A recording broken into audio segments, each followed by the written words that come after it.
Looking at our schedule, Cheryl, I know we have several we need to get through up to the noon hour. Are those all certain we need to get to them? Um, to be I honest, mean, I they all don't have time know. certain. I just Right. And I don't know who we might lose or not lose if we move into the afternoon. okay. Um, let's get through the next one maybe, and then let me check with staff. Okay, thank you. And we do have originally scheduled 12 to 1 o'clock lunch for our committee members, so we'll do our best to give you as much of that time as possible. Um, okay, so now we're moving on then to item number 17. 17 is a report of the provisional site visit team to Atwater Elementary School District. Consultant Bob Locks will introduce the item. He is joined by team lead Jody Schwartzfarb and institutional representatives Dr. Sandra Scheiber, superintendent, Anna Boyenga, assistant superintendent, educational services and program director, Michelle Bush, assistant superintendent, human resources, and Debbie Mitchell, program coordinator. Does anyone need to recuse himself? All right, seeing none, Mr. Locks, will you please begin? I'm sorry, Bob, can I just jump in? Bob Locks. Yeah, Aaron. Sure. Co-chair Fraley. I just want to clarify for the whole committee and public that may be watching that I don't have Sandra Scheiber in the attendees, so that that individual is not joining at the moment. Okay, yeah, thanks for clarifying, Ms. Sullivan. Sure. All right, Mr. Lux, please begin. Thank you. The provisional site visit to Atwater Elementary School District was held virtually on November 15th to 17th. There were no unusual circumstances surrounding the visit. Candidates continually praised the program for how well they were matched to their mentors. The entire district appears to be involved in new teacher support, with site administrators having regular contact with mentors, district cabinet meetings having a standing induction item on their agenda. While Atwater Elementary School District is a new program, it gives the impression of being a district with a long history of supporting its teachers and having a superintendent that understands the support needs of new teachers. Judy Schwartzfarb, the team lead, will now review the site team's recommendations. Hello. I'd like to take this opportunity and begin by thanking the team that I worked with, Allison Beach, Barbara Howard, and Bob Lowe. I appreciated that we met regularly prior to the visit and that everyone worked to review the materials and participate actively in our discussions. That being said, I'd also like to thank the program for all of the information provided ahead of time and for being responsive to our needs as questions arose. Particular thanks to Anne Boyenga and Deborah Mitchell, who are both with us today, for all of their work, not only in preparing the materials, but in their support and application of the program. As was mentioned, with the program newly being housed within the district, there is the background of new teacher support in Atwater, but it is refreshing to see the program move into the district itself so that it can be even more responsive to local needs, and whether that be the needs of the candidates or the district. What really stood out to the team is how individualized the support is that is being provided. With the full release mentor model, the mentors are able to be flexible in their times to meet with the candidates, both to observe, just to get together, to assist in any way. So that is definitely a highlight I would like to mention on behalf of the program. Another highlight that stood out to the team are the connections that are made between the candidates' ILP goals and the professional development offered. The program reviews the goals and works to provide opportunities based around candidate needs. And with this newer in-house program, there is a direct tie to district initiatives as needed, both in support of the candidates and the district. So that was refreshing to see. As Bob mentioned, stakeholder groups had nothing but good things to say, and that is also a pleasure. It's always nice to review a program where there is buy-in and support throughout. as this was, a provisional review, I have no doubt that with time and greater comfort with these standards, that the program will continue to improve in all areas. The team was pleased to find that all standards were met based on our review, both common and program. So thank you so much. Hey, thank you very much. This is now an opportunity for members of the institution to offer any comment that you wish to have. Ryan, there's not a time to dispute the team's report, but rather provide any thoughts about the visit itself. My name is Debbie Mitchell. I'm the program coordinator, and I would just like to thank you all for the opportunity to share what we do. We're a small district, and we're really proud of our program and the things that we're able to accomplish with our teachers. And it was nice to be able to share it with a larger audience. Also, the opportunity to examine our program design and to ensure that our candidates continue to receive quality support from our program and from our mentors. I want to thank Jody and her site visit team as well for their flexibility and their responsiveness and their positive comments throughout the visit. They made it very comfortable for all of us, and we just appreciate their support and their feedback as well.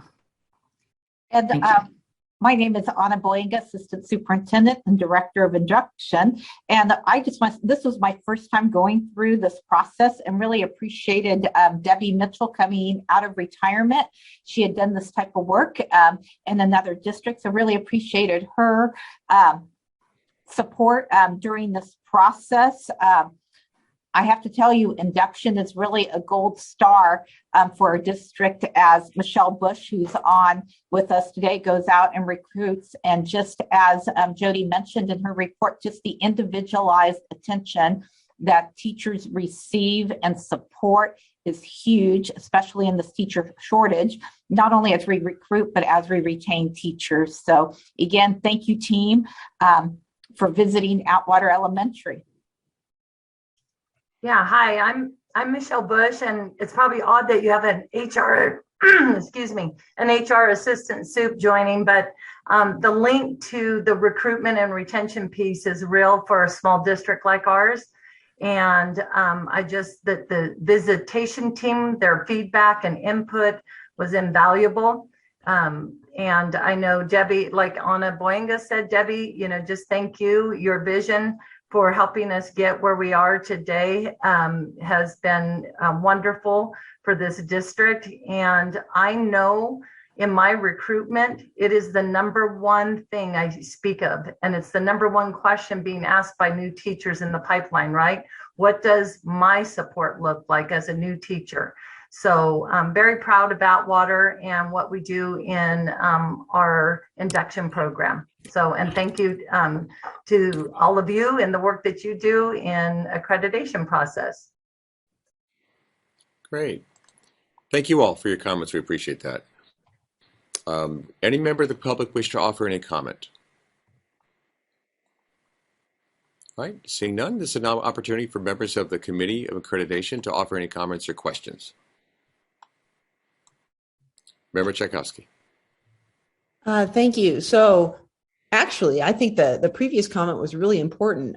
Despite the preface that it was odd for HR to participate in this conversation, thank you. Oh my goodness, what an incredibly important collaboration to showcase for your project is this working between HR and induction, right? Induction sometimes orbits around districts in weird places. It kind of gets tucked into little cubicles, and to have HR and induction very closely aligned is, I think, the epitomizes the whole intention of this project, which is to bolster the quality and the longevity of these quality teachers. So I just have this question for any of you who are willing to entertain it, as we all have been in this altered reality of virtual support for people. What have you learned about providing quality support for your new people under these conditions? I mean, small district, large district, I mean, we're all struggling with it.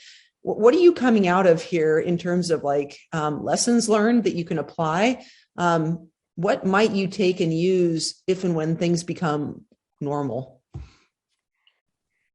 Anna Boyinga, I'll start off and just say, just the flexibility and how we need to be nimble. You know, we have always done professional development in person. With the pandemic, that's really moved things in a different direction. So we were not like your previous district that was on. USC had been, you know, online since, you know, for many years. We were not. So we've had to pivot many times. So our professional development has moved from an in-person model to a very strategic model that we do on Zoom, because not only are we in a pandemic, but we have a sub shortage. So what we used to do is sub teams of people out for professional development. We can't do that anymore. So what we do early start school, late start schools. We do them on Zoom. Our induction mentors do a lot of one-on-one individualized, just-in-time support. So just, I would say, it's being nimble and flexible and willing to change to meet the needs of our candidates.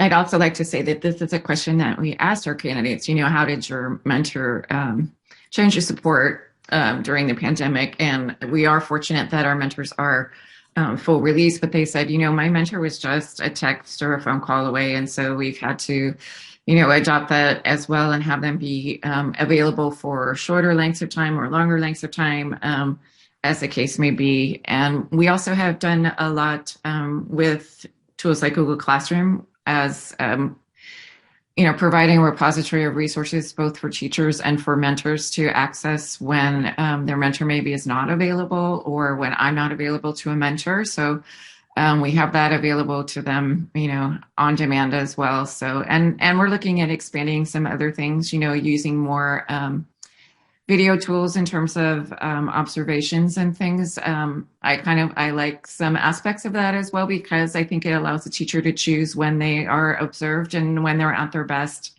And they can, you know, repeat the process if they need to, or use a different group of students or whatever they need to do. So we're looking at that possibility as well.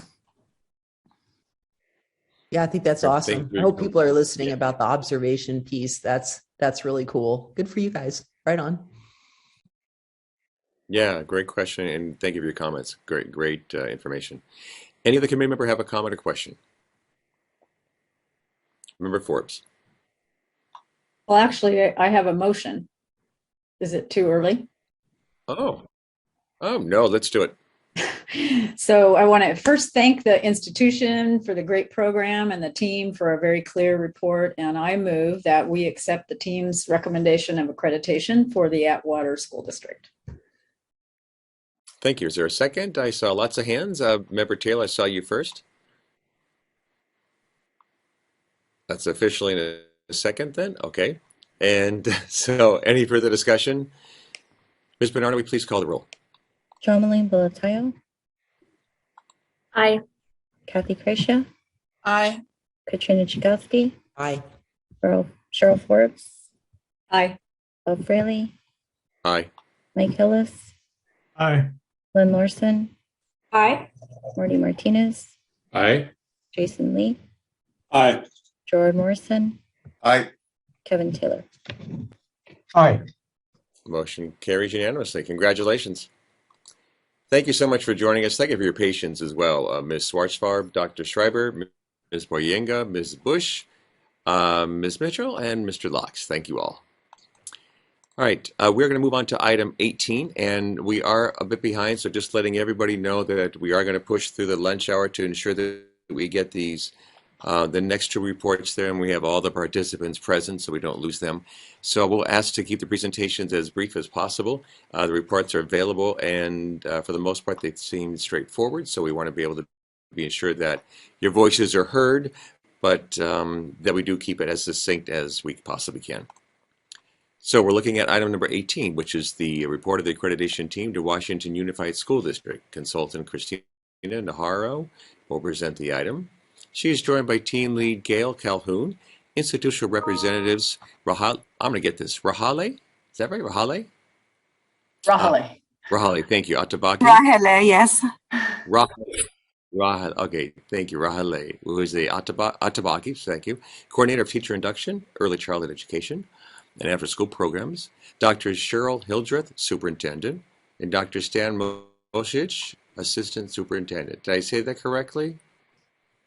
We don't actually have the superintendent or the assistant superintendent with us any longer, unfortunately. Okay. All right. Thank you. Anyone need to recuse himself? Member Coach Chair Fraley, I'd like to recuse myself.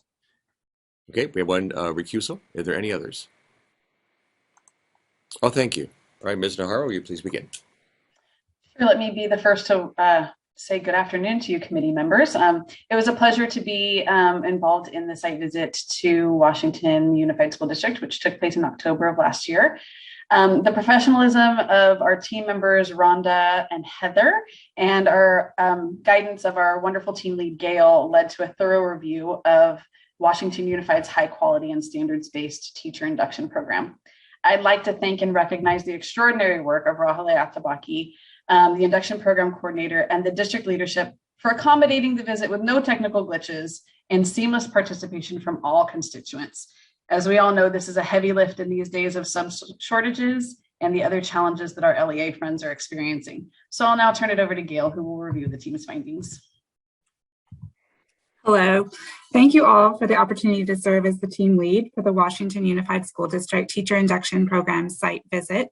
And specifically, thank you to Christina for providing outstanding leadership to our virtual team and support in keeping us coherent despite the challenges of not being with one another in person. I'd also like to thank our hosts in Washington Unified for their responsiveness when the site visit team had questions, and in particular, Teacher Induction Program Coordinator Rahale Atabaki, who was patient and helpful as we were searching for the evidence that we needed to make recommendations. The Washington Unified Teacher Induction Program is a well-respected and impactful program regarded positively by district leadership and the local partners. The Teacher Induction Program is coordinated by an experienced mentor and who is knowledgeable of the California standards for the teaching profession and the induction program standards, and her charisma, honesty, and professionalism are an asset to the LEA. Virtual interview sessions were well attended, and the site visit team collected a large volume of program data in a very short period of time. We were able to triangulate site visit data in a comprehensive manner. The team wishes to extend gratitude to Rahale for her thoughtful presentations, organization of supporting evidence, and most of all, her willingness to engage with our team with a growth mindset. The most notable highlights of the visit included mentors with depth of knowledge and experience and strong pedagogical backgrounds, program completers with specific and actionable praise for the importance of the induction program in their development as practitioners and leaders. And I think that this quote from a program completer sums up the best of this program. I am a stronger educator, and I am taking all the tools with me as I go through this next cycle of evaluation. I don't know if I would have survived my first year of teaching without induction. I am a stronger educator because of this program. So I don't think it can be any more succinct about the impact there. While the team found that all standards were met, there were a few areas that the team suggested the program continue to strengthen, and this information was received very well. I'll just briefly review what we made as informal suggestions to continue this excellent program and ensure that the impact that it has on candidates remains strong through these challenging times. And the first suggestion that we made informally was that the program continue to build capacity with our mentors and candidates on the purpose of the ILP and the role of the California standards for the teaching profession in the induction program experience. And we made some suggestions about how they could utilize the current data management system that they're using to improve and increase services to that end. Additionally, the program could benefit from a review and update of the processes and rationale used to determine candidate competence for recommendation of the clear credential. And we suggested they may want to consider taking their advisory council or asking their advisory council to take this project on. And then we also encouraged the program to update all of their documents at the unit level to remove the the term BITSA, which is now an obsolete acronym, and replace it with induction. Just some minor housekeeping, hard to take care of those things during a pandemic when we're prioritizing services to students and to teachers, but encouraging them to continue to look at those documents, and in particular to make sure that they do justice to the wonderful work that Rahele is doing every day and to lead this program by getting her correct title in her program statement and job description. Minor details, but important to ensure the success of the program ongoing in the future.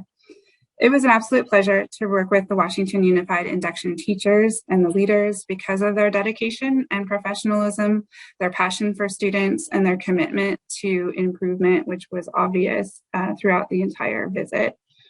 The virtual site visit was supported robustly by the participation of many staff and teachers and community partners. It would have been lovely to be there in person and get to know people on a different level, but given the realities that we're facing today, we were able to connect with everyone that we had hoped to see and hear from, and overall it was a large success. In light of all of that, the team found that all general preconditions and preconditions for all credential programs were met. The program standards for the teacher induction credential program standards were met, and all common standards were met. And so it was the unanimous recommendation of accreditation. It was based on a thorough review of all the institutional and programmatic information. And I just like to thank everyone for the opportunity to engage collegially across the state of California with other induction programs.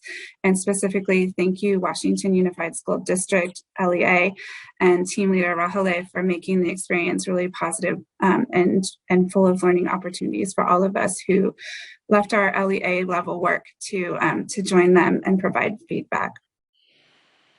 Great. Thank you, Ms. Calhoun. Also, thank you, Ms. Naharro. This is now an opportunity for the members of the, pardon me, I should do public comment first. Let's do public. Members of public wish to comment? All right. We now invite institutional representatives to make additional comments that you might have about the team report. This is not an opportunity to dispute the team's findings, but rather provide any thoughts you had about the visit itself. I would like to take this moment to just thank the team for their visit and their suggestions, and they were so patient with their findings. They would ask for clarification and gave me time to clear anything that was not clear for them. So I really appreciate it. It was, as you know, it is a stressful process, and they made it so just lowered my anxiety so much. So I really appreciate that. And of course, we were preparing for this for a long time. So what we did not prepare for was having it in the middle of a pandemic. So that made it a little more challenging, but we made it through, and I'm very, very grateful to our team here and to the CTC. I appreciate it. We've already taken steps to do what you asked and your suggestions. I'm taking them very seriously. So thank you. Thank you. Thank you, Ms. Atabaki. And it's nice to hear your comments about the support. It can definitely be a stressful situation and very anxious, but the fact that you were able to feel supported through the whole process, that's wonderful to hear. And we definitely reach out and appreciate our staff and all the volunteers who work on that. So thank you for your comments. All right, opportunity for the members of the COA to offer any comments or questions. All right, seeing none, this is an action item. Is there a motion? Member I saw your Member Balatayo. Okay, I move that we accept the reports and the recommendation of accreditation for Washington Unified School District. All right, thank you. Is there a second? Second by Member Tchaikovsky. Any further discussion? Ms. Bernardo, will you please call the roll? Tomaline Balatayo. Aye. Kathy Kershaw. Aye. Katrina Tchaikovsky. Aye. Cheryl Forbes. Aye. Bob Fraley. Aye. Mike Hillis. Aye. Lynn Larson. Aye. Jason Lee. Aye, sorry. Gerard Morrison, Aye. Kevin Taylor. Aye. Okay, motion carries unanimously. Congratulations. Thank you, Ms. Ostapaki, and also thank you, Ms. Calhoun and Ms. Haro. We appreciate it. Yeah, congratulations. Enjoy the day. You deserve it. Thank you. Oh, and we just had a comment from the Assistant Superintendent, Dr. Mosich, I believe. Mosich, how I present it correctly. Thank you for your comment. We appreciate it. All right, we're going to move on.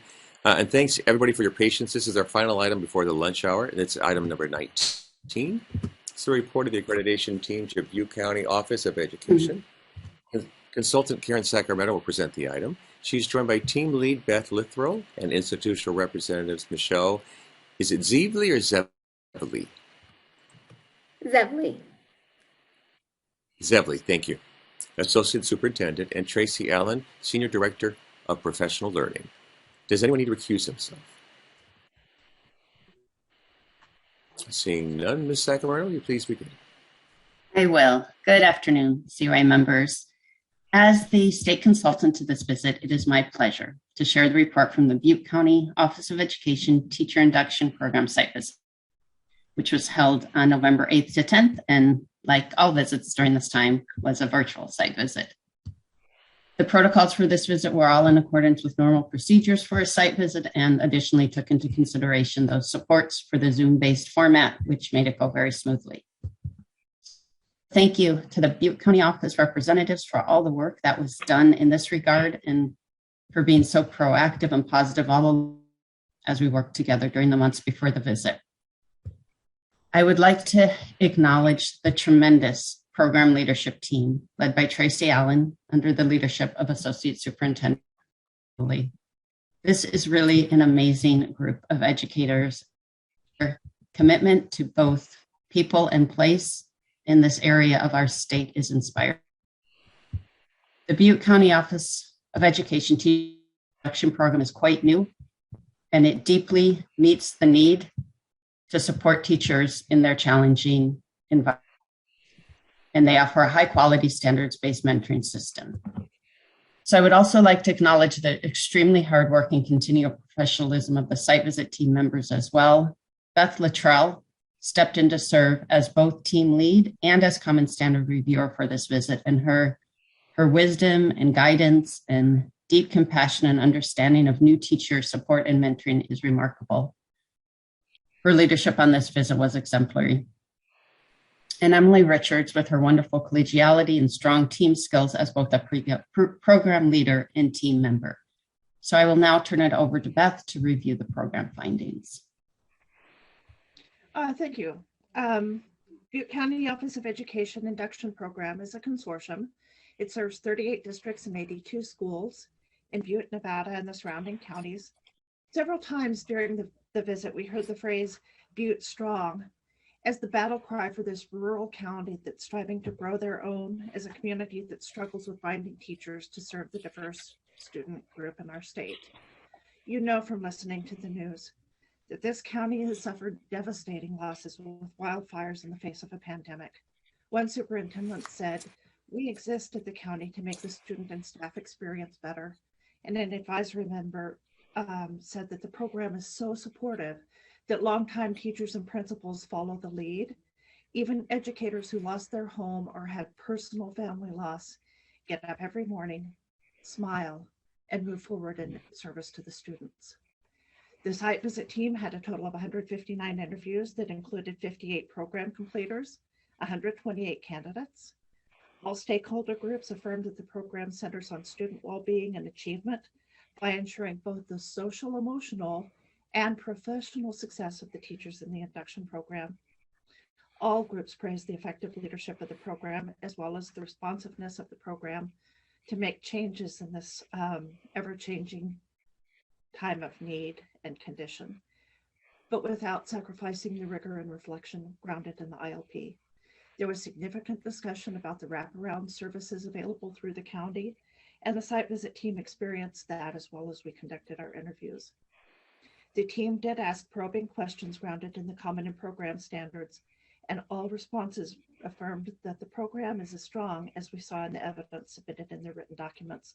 The team found that all common and program standards were met. While all common and program standards will be found to be met, a compliance concern arose around teacher induction precondition 1. And because of this, the accreditation recommendation at the time of the visit was accreditation with stipulations. Karen Sacramento is going to speak next about the steps that the program has already taken to correct the precondition compliance issue. And so on behalf of the team, we unanimously agree that the evidence provided fully addresses the team's concern.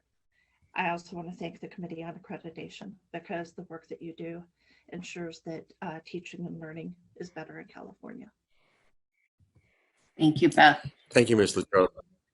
I just want to say thank you for doing your double duty also, Ms. Luttrell. Appreciate that. Ms. Sacramento. So as Beth mentioned, Butte County did take immediate action to remedy the teacher induction precondition 1 compliance concern, specifically within that all partners within have the induction program support begin in the teacher's first year of teaching. They put processes into place to fix this even actually before the visit ended, once they became aware of the concern, somewhat isolated concern. And I've worked with the program leadership in the past months since the visit. And as evidenced through the attachment to this item, I believe that they're now in full alignment condition. I also want to note that on the cover page for this item, it was reposted with a correction on the accreditation recommendation due to confusion there. But I would ask that you take into consideration the attachment and the evidence within that during the accreditation status making decision. So this concludes Beth and my part of the item presentation. I would be glad to take any questions that COA members may have. Okay, great. And thank you both for your clarification on that. Thank you. We now invite institutional representatives to briefly comment about the visit. We remind you not of time to dispute the team's report, but rather provide any thoughts that you may have about the visit itself. Good afternoon, all. My name is Tracy Allen, and I'm the Senior Director of Professional Learning at BCOE. And I appreciate you taking a little bit of time of your lunch away to squeeze us in beforehand, so thank you so much. Before we begin, Karen spoke about just the importance of collegiality and coming together as a community. And with being such a new program, I don't know if Marty remembers this, but Karen actually reminded me that I should reach out to fellow inductees that are successfully running programs. And so Marty was one of the first folks I reached out to when I was first writing to even bring a program to Butte County. And so his leadership really helped me, along with Orange County Department of Education, reaching out to colleagues across the state to bring high quality programs to Butte County, to our rural teachers. And so just thank you. I saw you and just had to make sure I did a shout out there. It's also, you're welcome. It's also important that I mentioned that this process is grueling. I mean, it was a long, hard, arduous year writing to all the standards and making sure that everything was compliant. But more importantly, the growth that I feel that our team was able to experience throughout this process really can't be measured. It really gave us an opportunity to hear from stakeholders that maybe we, although we collect feedback surveys and things of that nature, we don't always get all the anecdotal notes that we were able to collect during this experience. And so a huge thank you to Karen and Beth and Emily, of course, just for their leadership and guidance and patience throughout this process. And Karen has been in touch with me since the site visit several months ago, and I just can't appreciate their leadership any more than I can say here today. So on behalf of us, thank you so much. Thank you, Ms. Allen. Appreciate your comments. Any member of the public have any comment they wish to offer? Okay, hearing none. Any questions or comments from the committee members? Member Tchaikovsky. So thank you. I just have to make this comment kind of directed toward Karen and the visiting team and the importance of providing our new teacher support within their first year. I don't know if you were here at the start of this meeting, but that was something that I mentioned as someone who's currently working with new teachers is unless a program despite the complications, matches a new candidate up and enrolls them as soon as they exist, like as soon as they've signed a contract, as soon as they're the teacher of record, then the value of induction is affected significantly. So this just I'm encouraged as a COA member to see that this precondition of providing support within the first teaching year, not within their first 12 months on the job, but immediately, that the spirit of that is also backed up by the letter of the standard. So I think that's really important, and I appreciate the fact that changes have already been made. And frankly, listening to this, I would be happy to amend the recommendation to simply include accreditation. I don't know if that's within our purview, but I would feel okay with that. It is absolutely in your purview to, because what the team is giving you is a recommendation, and the Committee on Accreditation makes the decision. So you can make whatever decision you think is appropriate. Okay, so thank you, Member Tchaikovsky, for your comment, and we'll hold on to that as perhaps a recommendation pending any further comments or questions from committee members. Okay, seeing none, there is perhaps a motion. Member Tchaikovsky? Yeah, I'd like to move that we amend the recommendation for Butte County from accreditation with stipulations to accreditation, and accept that. Okay, so moved. Is there a second? A second. Member Lee. Thank you. Any further discussion? All right, Ms. Bernardo, please call the roll. Jomaline Belizio. Aye. Kathy Gracia. Aye. Katrina Tchaikovsky. Aye. Cheryl Forbes. Aye. Bob Fraley. Aye. Mike Hillis. Aye. Lynn Larson. Aye. Marty Martinez. Aye. Jason Lee. Aye. Gerard Morrison. Aye. Kevin Taylor. Aye. Motion carries unanimously. Congratulations, Ms. Allen. Thank you so much. Enjoy your lunch now. Congratulations, Tracy. Yeah, thank you. Thank you. Thanks, Marty. Nice seeing you. Thank you all. Yeah, thank you, Ms. Evely, Ms. Allen, Ms. Luttrell, and also Ms. Sacramento. Thank you all for your work. Appreciate it. And thank you for your patience as well. Thank you, committee members, for your patience as we got through this. It was a very full agenda in the morning. Didn't get to item number 9. That could be inserted where there's time in the second half after lunch, after intermission, to use a musical term. So at this point, Cheryl, do you want us to still come back at 1? Do we have a few minute buffer, or should we be right at 1? It's up to you. Staff will do whatever you need to do. And so if you want to take a little longer, you certainly can do that. And we'll let the afternoon folks know that you'll take a little longer. But it's up to you. Okay. I'm fine with 1. We have a lot to do this afternoon. So I think starting behind is maybe not such a good idea. Okay. Agree. Yeah, I would echo that. Yeah, agreed. I have to teach after this, so I would have to leave if we go on much longer. Okay. So unless there are any objections, we will reconvene at 1 p.m. Thank you all for your Sounds work. good. All right. Thank you. Enjoy your lunch.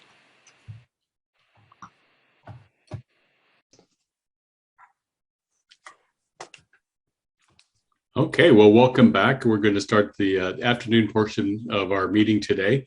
And we're going to start with item 20, which is the report of the Provisional Site Team Visit to Santa Barbara Unified School District. Consultant Dr. Sarah Solari Colombini will present this item. She is joined by Team Lead Melissa Meets Hall and institutional representatives Dr. John Becchio, Assistant Superintendent of Human Resources, Ann Peak, Director of HR, and Roxana Stern, Teacher Induction Program Coordinator. Does anybody need to recuse themselves? Okay, Mrs. Solari, will you please begin? Certainly, thank you. Good afternoon, welcome back from lunch. All right, so on October 4th through the 6th of 2021, a virtual provisional site visit was held with the Santa Barbara Unified School District. This visit followed normal protocols for our virtual visits. I do want to thank our team members and our team lead, Melissa Metz Hall, for their focused efforts during the site visit to review the evidence on the institution's accreditation website and gather more information via interviews. The Santa Barbara Unified School District completed stage 3 of the initial institutional approval process and received provisional approval in September of 2017 at the commission meeting. To assist the institution in preparing for their site visit as a requirement of stage 5 of the IIA process, CTC staff began working with Santa Barbara in October of 2020. As Santa Barbara Unified received its program review feedback and common standards feedback, staff worked with the institution to ensure that an addendum was created and posted to its website for the provisional site visit team to review. After a comprehensive review of the data, evidence, and interviews, the team came to consensus on findings and has made a recommendation of accreditation with stipulations.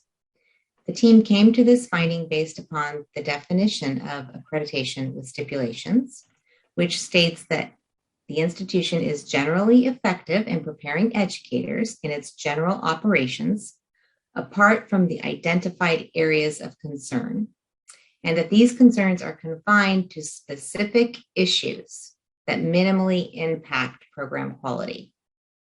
I will now hand it over to our team lead, Dr. Melissa Metzhall, to share the team's findings.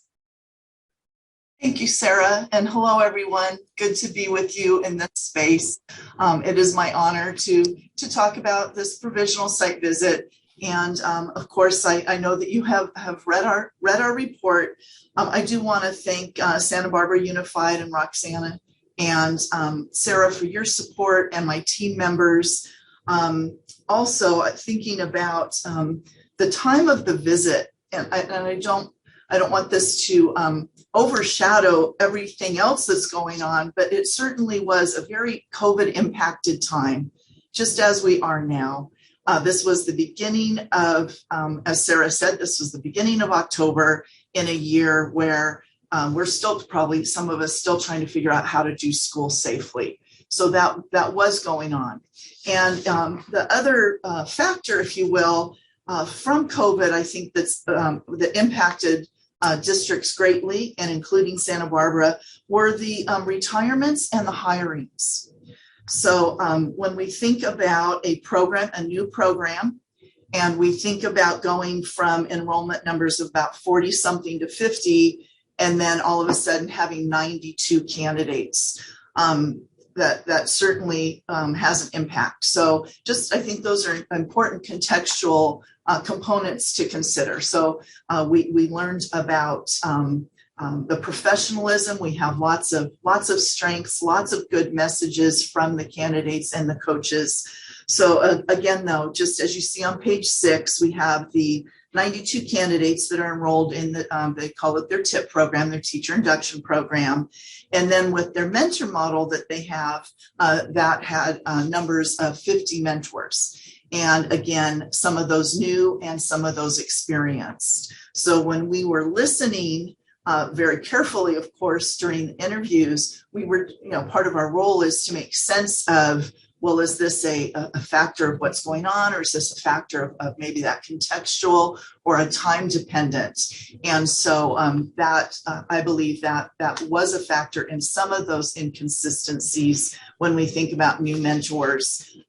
So a few highlights, though, because I do think that's so important. And as Sarah brought forth, when we look at the definition of meeting standards or thinking about those stipulations, it's about that experience and the overwhelming experience for those candidates. So the teacher induction candidates felt the program was especially strong in helping them develop habits of mind and growth in their ability to reflect. They cited the strength of their mentors, the coaches that were supporting them.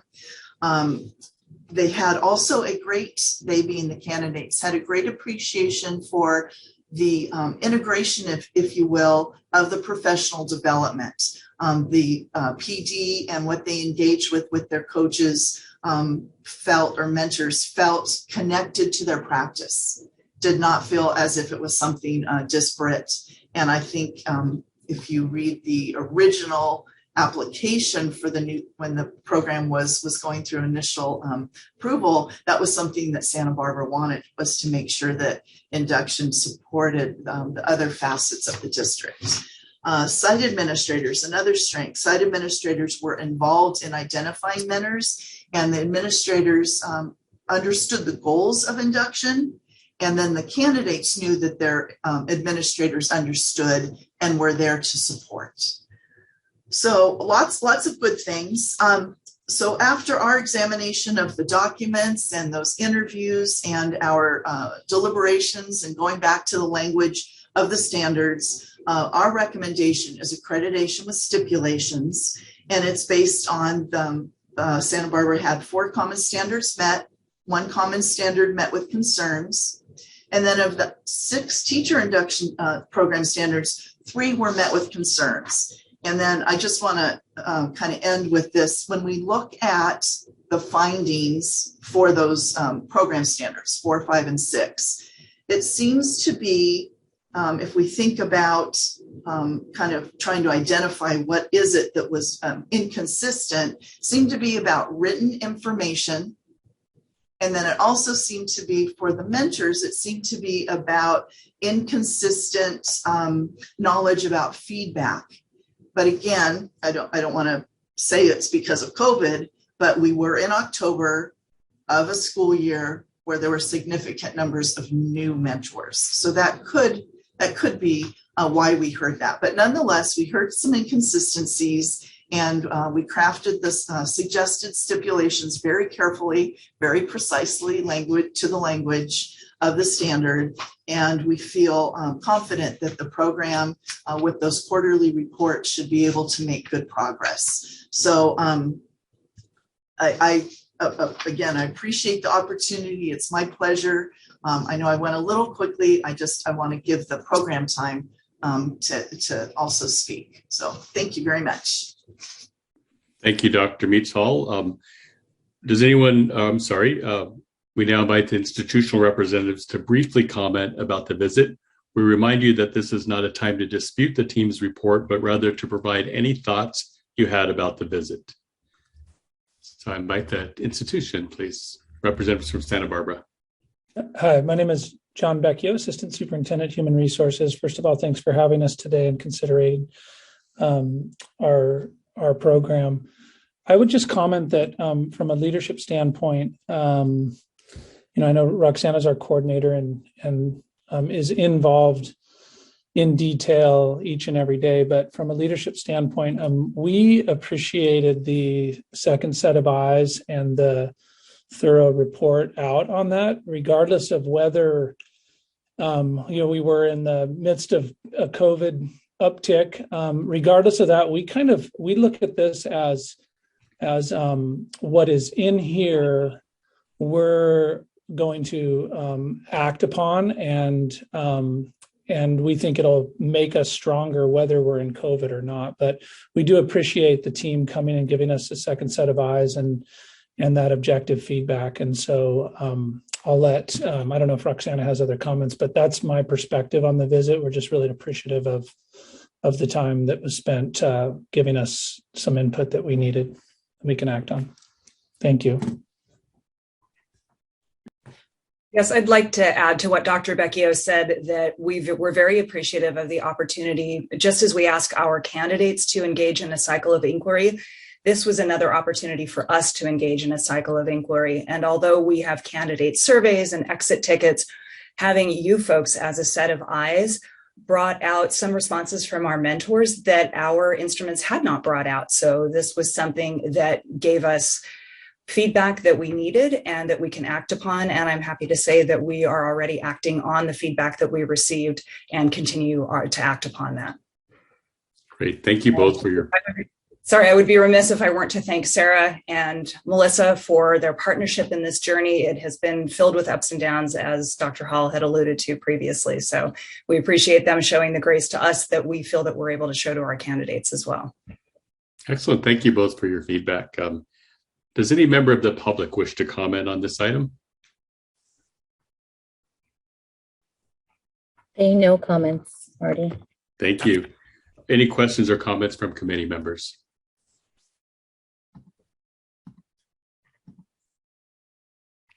Member Bolatayo?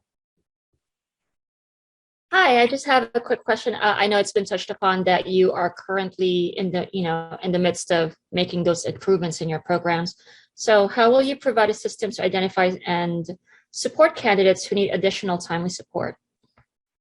Thank you. That is a great question. We do have some supports in an old iteration of our handbook, and we are updating our handbook to more clearly communicate that system of support to our candidates. And what we are discovering too is that we need to continue to think about how we communicate information to our candidates and express that in a variety of ways so that we can meet candidates using communication strategies that work best for them. Okay, and a follow-up, please. What are your plans for providing more consistent training and evaluation of site-based supervisors? Thank you. To that question, we have several mentor meetings throughout the year, and we are also using a weekly communications process as we are gleaning needs from our review of program feedback that we get from our candidates. We are providing outreach to our mentors on an ongoing basis. So it's a form of just-in-time support for our mentors. And we are going to provide some additional tools for mentors to self-reflect and have a reflective conversation with their candidates about the feedback that they are getting. So additional survey, if you will. Thanks. I look forward to hearing more about it later. I appreciate it. Thank you. Member Tchaikovsky. Yeah, thank you. So just as Member Balatayo was speaking, I think she asked about supervisors, but you responded with mentors. And just to be clear, there's no relationship between supervision and mentoring, right? That the supervisor is an administrator who conducts an evaluation of teachers, and then a mentor has a very distinct role, right? Right. So the mentors in our program are the ones that are providing the support to our candidates, and their role is to support the candidates to grow. The supervisor is somebody who is at the school site and is observing and evaluating teachers for employment decisions, and those processes are completely separate. And do they, just out of curiosity, as you're explaining that, do you have an organized process by which those three individuals connect in some coherent way over the course of the year?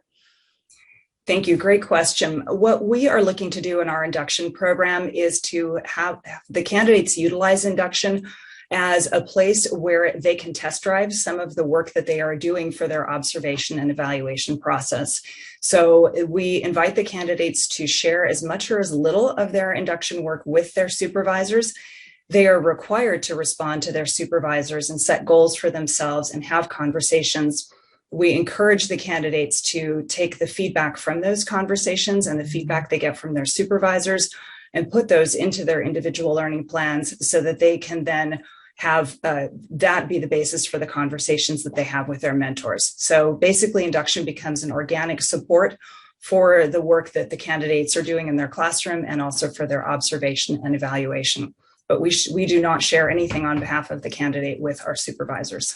Yeah, that's kind of a magic little thing there that you just described, right? So good job on that. I mean, I raised my hand initially just to commend both of you who spoke on behalf of Santa Barbara for saying, yes, it's COVID, but there's still kids in classrooms and there's still teachers delivering instruction. And the most important thing in our system remains quality teaching, so it's not an excuse. It's a mitigating variable. I work in a school, I know that it's been unlike anything in my 30-year career, but I mean, what I hear from you is, there are ways that we must pursue the mission, even if it's under different conditions. So thank you for radiating that attitude. As a member of the COA, I appreciate that. Thank you. Okay, any other committee members? Okay, this is an action item. Do I have a motion by committee member? Member Tchaikovsky? I'd like to move that we accept the report for Santa Barbara Unified with a recommendation of accreditation with stipulations and look forward to the quarterly updates. Thank you. A second? Member Larson? Okay, we'll now do a roll call vote. All those in favor say aye. Opposed say no. Ms. Bernardo, will you please call the names? Charmaline Balatayo. Aye. Kathy Krisha. Aye. Katrina Tchaikovsky. Aye. Cheryl Forbes. Aye. Bob Fraley. sorry, Mike Hillis, Aye. Lynn Larson, Aye. Marty Martinez, Aye. Jason Lee, Aye. George Morrison, Aye. Kevin Taylor. Aye. Thank you. Motion carries. I'd like to just thank our team. Thank you, Dr. Becchio, Ms. Peak, Ms. Stern, Ms. Meets Hall, and Dr. Solari. We appreciate your support and your time here today. Thank you. Thank you Marty, very can I jump much. in for 1 second? Please. Just wanted on the provisional site visits, just a reminder that these go to the commission for final approval, just to remind you of the process on provisional site visit reports. Thank you for that. Next, we're going to move on to item 21. Item 21 is the discussion of the Q2 report from Pleasanton Unified School District. Consultant Poonam Bedi will present this item. She is joined by institutional representatives Kim Ortiz, Director of Human Resources, Julie Twisselman, Coordinator, Human Resources, and Laura Stang, Pleasanton New Teacher Project Coach. And Laura, I hope I pronounced your name correctly. Yes, you did. Thank you. Okay, does anyone need to recuse themselves? Okay, Ms. Beatty, will you begin, please?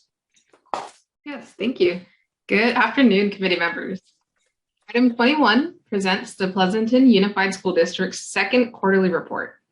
A link to Pleasanton's second quarterly report submission can be found on their quarterly reports webpage, and that's linked on page 1 of this item. A link to the site visit team's accreditation report, as was presented to the COA last June, is also on the first page. As a reminder, a couple of the thematic areas of concern noted in the report included the lack of support for education specialists, candidates that were in Pleasanton's induction program, and the lack of a systematic approach to data analysis at the program and unit level. So across pages 1 and 2 of this item, you'll see the 10 stipulations that Pleasanton is required to address through both these quarterly reports and through the revisit that's scheduled for April of this year. The remainder of this report contains actions taken by Pleasanton to address the stipulations since their first quarterly report, which was presented to the COA back last October.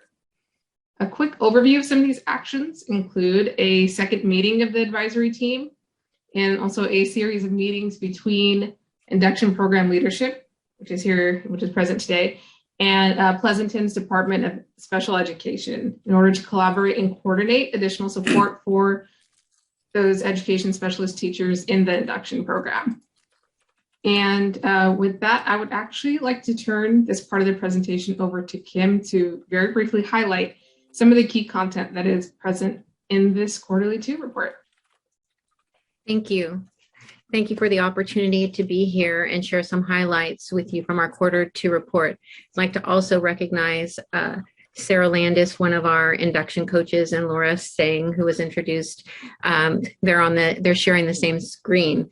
So as we've stated in the past, Pleasanton values the accreditation process and continuous improvement.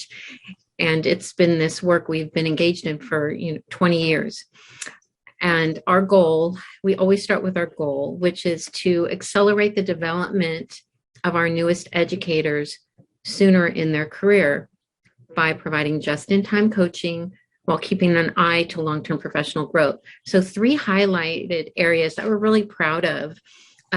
Related to stipulation 3, which is around continuous improvement, on page 6 of the quarterly report, we had an opportunity to dig deep into the completer survey data we shared with the advisory team, and a rich discussion, and we just needed more time to even dig deeper. But one thing that we realized is that we outperformed the state in every area, even during a pandemic year, and the standard deviation for each area was smaller than those, respectfully, with the collection of state data. So we were proud that even during a pandemic year, to the point that was just made, we have teachers in the classroom, the landscape may be changing, but high quality coaching, one-on-one support was still in existence. One of the recommendations from that analysis of data was, again, what are some different ways we can support our special education teachers? And one outcome was the newly created special education website with resources for new teachers. But the recommendation was, let's just share it with all teachers, paraprofessionals, and then with our special education family. So as a result of engaging in the dialogue with our different educational partners, we were able to come to that. The second highlight is stipulation 4. And this was the stipulation around a process through which candidates know and demonstrate knowledge. We were able to create a graphic that clearly outlines the pathway for clearing a credential, because again, we all learn in different ways, but to have this one-page graphic clearly outlining was a good thing. And what we've done with that is we're sharing it with all, with our educational partners, our administrators, our directors, our new teachers, so everyone is aware, our special education mentors. And then with that connected is we have provided a space during our advisory team in the spring for our candidates to come and share their inquiries and their key learnings as a way of putting a name to a face to the data to make it more personal. Again, another data point for us to analyze. And then the third highlight is stipulation 5, the allocation of resources.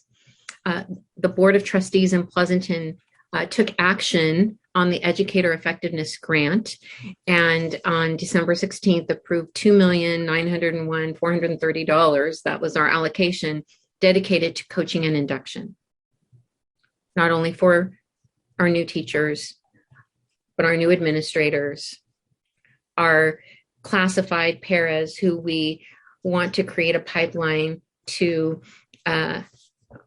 help them move into the profession. So it was just a really good thing. There is a commitment to the growth and development. So we believe we've made progress and have met all stipulations, and we really look forward to the revisit in April. Thank you.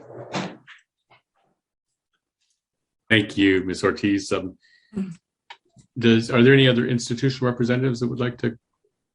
Okay. How about any members of the public? Okay. Questions or comments from the committee members?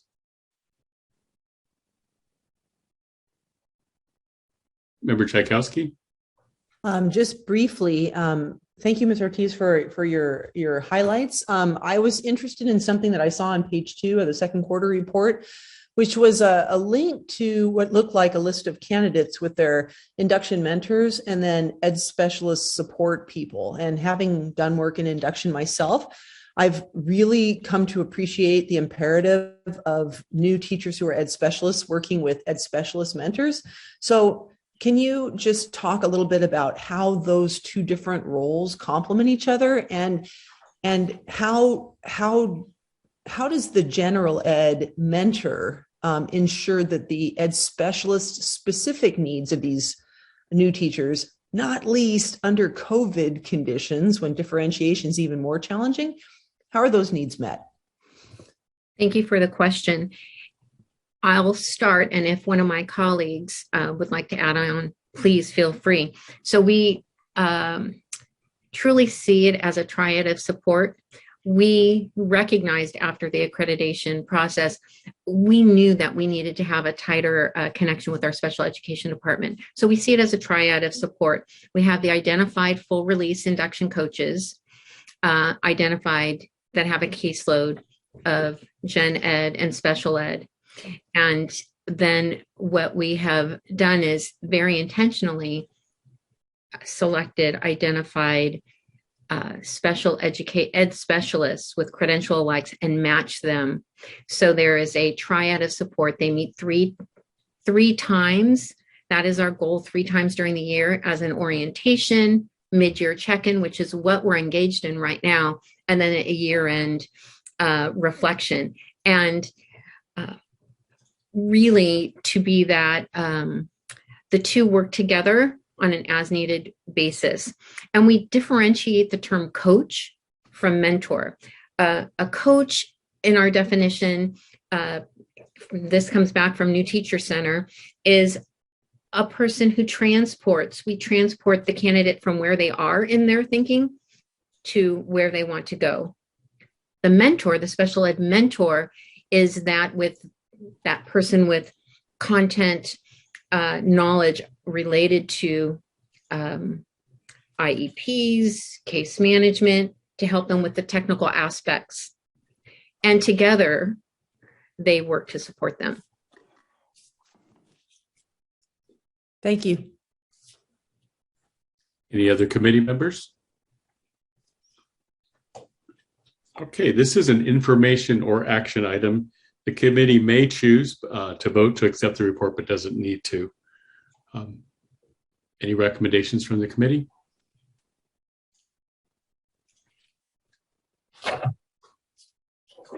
Okay, then if no motion, we'll go ahead and the report will just be accepted. Go ahead. Oh, sorry. Go ahead. I'd like to move that we accept the report for Pleasanton Unified School District. Thank you, Member Morrison. Do we have a second? Member Hillis? Okay, and we'll now do a roll call. All those in favor say aye, opposed say no. Ms. Bernardo, will you please call the names? Romaline Belatayo. Aye. Kathy Krisha. Aye. Katrina Chakowski. Aye. Cheryl Forbes. Aye. Bob Bradley. Mike Hillis. Aye. Lynn Larson. Aye. Marty Martinez. Aye. Jason Lee. Aye. Gerard Morrison. Aye. Kevin Taylor. Aye. Okay, thank you. Motion carries. And I'd like to just thank Ms. Ortiz, Ms. Twisselman, Ms. Stang, and Ms. Beatty for your support today and for all your work. Thank you. Thank you. Okay, we'll now move on to item 22, the discussion of the 6-month report from Bay Area School of Enterprise Reach Institute. Consultant Bob Lowe will present this item. He is joined by institutional representatives Elizabeth Baugham, Dean, and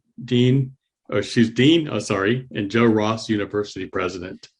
And does anybody need to recuse themselves at this time? Okay, Mr. Lowe, will you please begin? Okay, thank you. And did I say your name right? Close enough. It's Locks, but I heard that. I heard both today, so I wasn't sure. Sorry. That's fine. Last year, the Reach Institute had a virtual site visit with findings of accreditation with major stipulations. This report is a 6-month update to show what Reach has accomplished so far. As you have read, Reach has implemented 3 of the stipulations already and are in the process of implementing the others. Liz Baham, Provost and Dean of Graduate Studies, and Joe Ross, University President, are here to answer questions you may have. Thank you. Thank you, Mr. Locks. We now invite the institutional representatives to briefly comment on the report. Thank you. This is Joe Ross, and thank you for having us here today.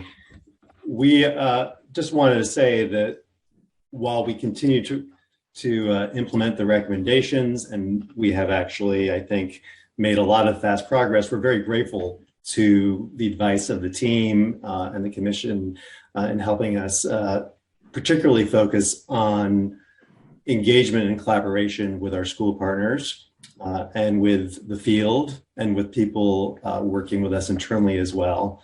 One major result of our inquiry after last year's visit, as we engaged in this thought partnership and data collection, is that as a job embedded and a apprenticeship based degree granting institution, there are opportunities not only to inform the continuous improvement of our programs, including our PASC and CAS programs, but also we've seen that there's really rich co-development opportunities that extend from our PASC and our CAS leadership pathways and our induction pathways and our intern program to include collaboration with our new undergraduate apprenticeship-based bachelor's degree program for full-time aides and paraprofessionals.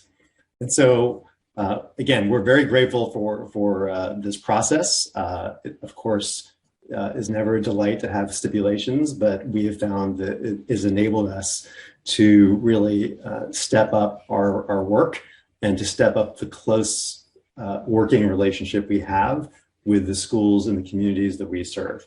And finally, what I would note is that one thing that's emerging as we work on apprenticeship-based programming across all our programs, our school partners have really embraced the opportunity to use our collaboration with them to intentionally grow pipelines of talent that are more representative of the students in each of the communities we serve. And so we're very proud that our past program in particular, in the past year, has had candidates who 80% of whom identify as leaders of color, and that 100% of our faculty in that program identifies also as people of color. And in our intern program, 60% of our candidates, many of whom are mid-career professionals or mid-career members of a community, 60% of them currently identify as people of color as well. And so we're very grateful to make sure that our programs continue to deliver the best quality outcomes as possible. And we look forward to the site visit coming and to seeing you again later this spring. Thank you. Any other institutional representatives? I don't think there's much more to add to what Joe was saying. But getting back to the pronunciation of Bob's name, we just call him CTC Bob. So we just kind of bypassed the locks. I say that you in had two Bobs on your site visit, right? We had. So that's where it came from, right? CTC Bob and LA Bob. Yeah. So I say that in jest because we are very grateful for Bob's ongoing support and his helping us navigate this whole process of what it means to have major stipulations and making sure that we are on point with submitting to the commission what is required of us while we make meaningful and substantive changes. Thanks to you both. I really appreciate the focus or just your sharing of the data around the diversity of your staff and your faculty and your candidates. You know, it's way above state averages, and it's just really motivating to hear it. Exciting. At this time, are there any members of the public who wish to comment? No comments, Bernie. Okay, thank you. Any comments from committee members? Member Tchaikovsky. I'm sorry. I know I keep raising my hand, but I can't help myself. What you just said, Marty, was pretty compelling to me too, as far as the demographics of your institution and actually making a statistically significant difference in who's out there leading and teaching. So that's awesome. And I couldn't resist when you said bypassing the locks. Okay, so I grew up in Oregon, and so the Columbia River has dams on it, right, which have locks in them. Oh, well, I was just, like salmon, we're all swimming upstream, so we're going to bypass the locks and get where we need to go. So thank you for that too. Other committee members? Okay, this is an information or action. Oh, go ahead, Member Hillis. Yeah, just really quickly, I'm curious about the Continuous Improvement Committee. And the question I'm curious about is that as that committee meets and identifies an area that you want to work on, how does that information get back as part of your system of continuous improvement? So we have a Department of Institutional Research, and that is kind of where we've worked to revamp the system and the tools and the process for how we are recording data, analyzing the data, circling back to the data. And so we've instituted new forms, new just processes overall, just kind of like upgraded a little bit because it's a resource that we didn't necessarily have prior to this. And so we have regular meetings is one thing that we've instituted. to make sure that there is a standing and regular check on how we are doing with the data and what we are collecting, making sure we are collecting it in a timely manner, making sure we're asking questions that are both informative and actionable. And so we're making sure in our recording system, we have a way to record what are the actions that are being taken and uploading the evidence that is a record of each of those actions that they have said that they have taken. So it's a way to check what is being reported and recorded. Not that we don't trust any people on our faculty, but it's a way to have a running record and for them to have a running record to see what they made improvements upon and whether or not that actually is going to affect change.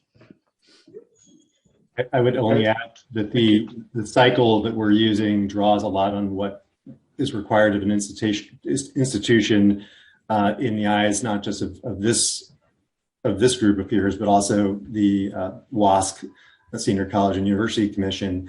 And so the cycle involved, and we apply it to our degree programs as well, involves collecting the data, number one, two, identifying hypotheses, as Liz said, identifying a change to how we're doing our work.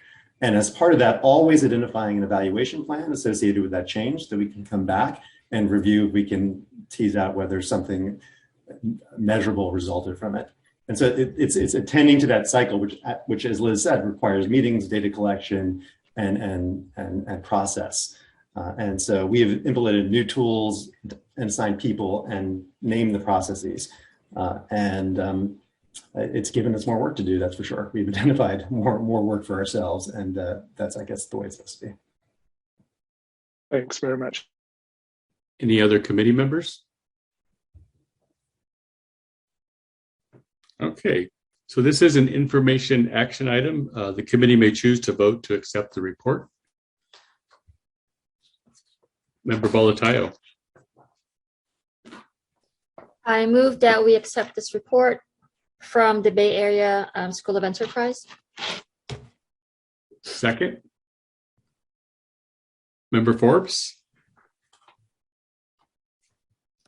And we'll now do a roll call. All those in favor say aye and opposed say no. Secretary, would please call the names. Shamaline Bolatayo. Aye. Kathy Kershaw. Aye. Katrina Chakowski. Aye. Cheryl Forbes. Aye. Bob Fraley. Mike Hillis. Aye. Lynn Larson. Aye. Marty Martinez. Aye. Jason Lee. Aye. Gerard Morrison. Aye. Kevin Taylor. Aye. Thank you. Motion carries. And I'd just like to extend our thanks to Dean Baham, President Ross, and CTC Bob. Thank you. Very much. Congratulations. Yeah. Okay. Next, we'll be moving on to item 23, the report of the accreditation team to Palos Verdes Peninsula Unified School District. Consultant Dr. Michelle Williams-George will present this item. She is joined by team lead Melissa Meets-Hall, who we met earlier today, and institutional representatives Samantha Liddell, program leader, Dr. Rick Licciardello, co-executive director of human resources, and Kelly Keller, co-executive director of human resources.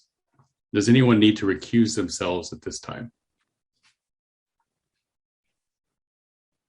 Marty, go ahead, Ms. Sullivan. I just want to clarify for the committee that that Rick, you did such a lovely job pronouncing his last name. Rick Licciardello is not able to join the meeting today, so he's not with us. Thank you. Ms. Williams-George, will you begin, please? Thank you, and good afternoon, committee members. Agenda item 23 includes the report and findings of the accreditation site visit conducted at Palos Verdes Peninsula Unified School District, which offers a teacher induction program as well as a clear administrative credential program. As you stated, we are joined today by two representatives from the institution, Samantha Liddell, who is the program leader for both educator preparation programs, and Kelly Keller, who is the co-executive director with Rick of human resources. The site visit occurred from December 6th through 8th, 2021, And due to the continuing COVID pandemic, the site was also conducted virtually, and all institutional stakeholder interviews were conducted via technology. The site visit proceeded in accordance with all normal protocols. The site visit team consisted of 3 review members and was led by our very capable team lead, Melissa Metz-Hall. And I would like to thank both Melissa and the rest of the team for the time and energy they put into this site visit and the report. We all know the long days associated with site visits, and this team accomplished their task with both professionalism and alacrity. It was a pleasure to work with them. I would also very much like to thank Samantha Liddell and Kelly Keller for their transparency and quick responses, both throughout the preparation for and during the site visit. The site visit team was committed to ensuring that all evidence was thoroughly reviewed and was extremely thoughtful when deliberating on the standards findings. After a comprehensive review of documentary evidence, data from district sources, as well as the accreditation data dashboard, and completion of all stakeholder interviews, the site visit team collaboratively confirmed findings on each of the common and program standards and unanimously determined a recommendation of accreditation with major stipulations. Please note that while the site visit team recommends accreditation with major stipulation, they also saw evidence that program candidates were very pleased overall with their experiences in the programs, and stakeholder groups clearly expressed satisfaction with and confidence in the work of the program leader, Samantha Liddell. I'll now turn the presentation over to Melissa to talk more about the report as well as the site visit team findings. Thank you so much, and hello again, committee members. So it's my honor to present and help you understand our experience and our findings for Palos Verdes Peninsula Unified School District. Michelle certainly covered some of the factual information, but I want to again, I do want to start with thanking Samantha and Kelly, making sure that we had the resources and facilitating the interviews and the technology, which allowed us to do our job. And then I'd also like to thank, I had Rayanne, Tammy, and Manjeet, and then also Michelle for that wonderful support.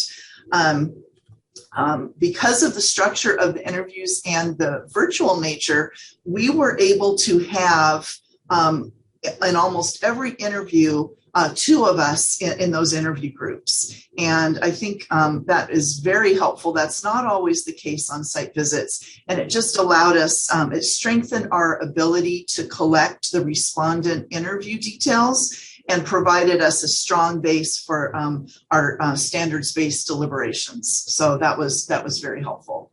A few contextual pieces. So for this site visit, the review included 2 induction level programs. So the teacher induction program and the admin. So one of the programs has been operated, and that's the longer standing program. That's the teacher induction, and PVP USD has been the program sponsor for that consortium of districts, which is in the South Bay area of Los Angeles County, and those specific districts are outlined in the report on page 7.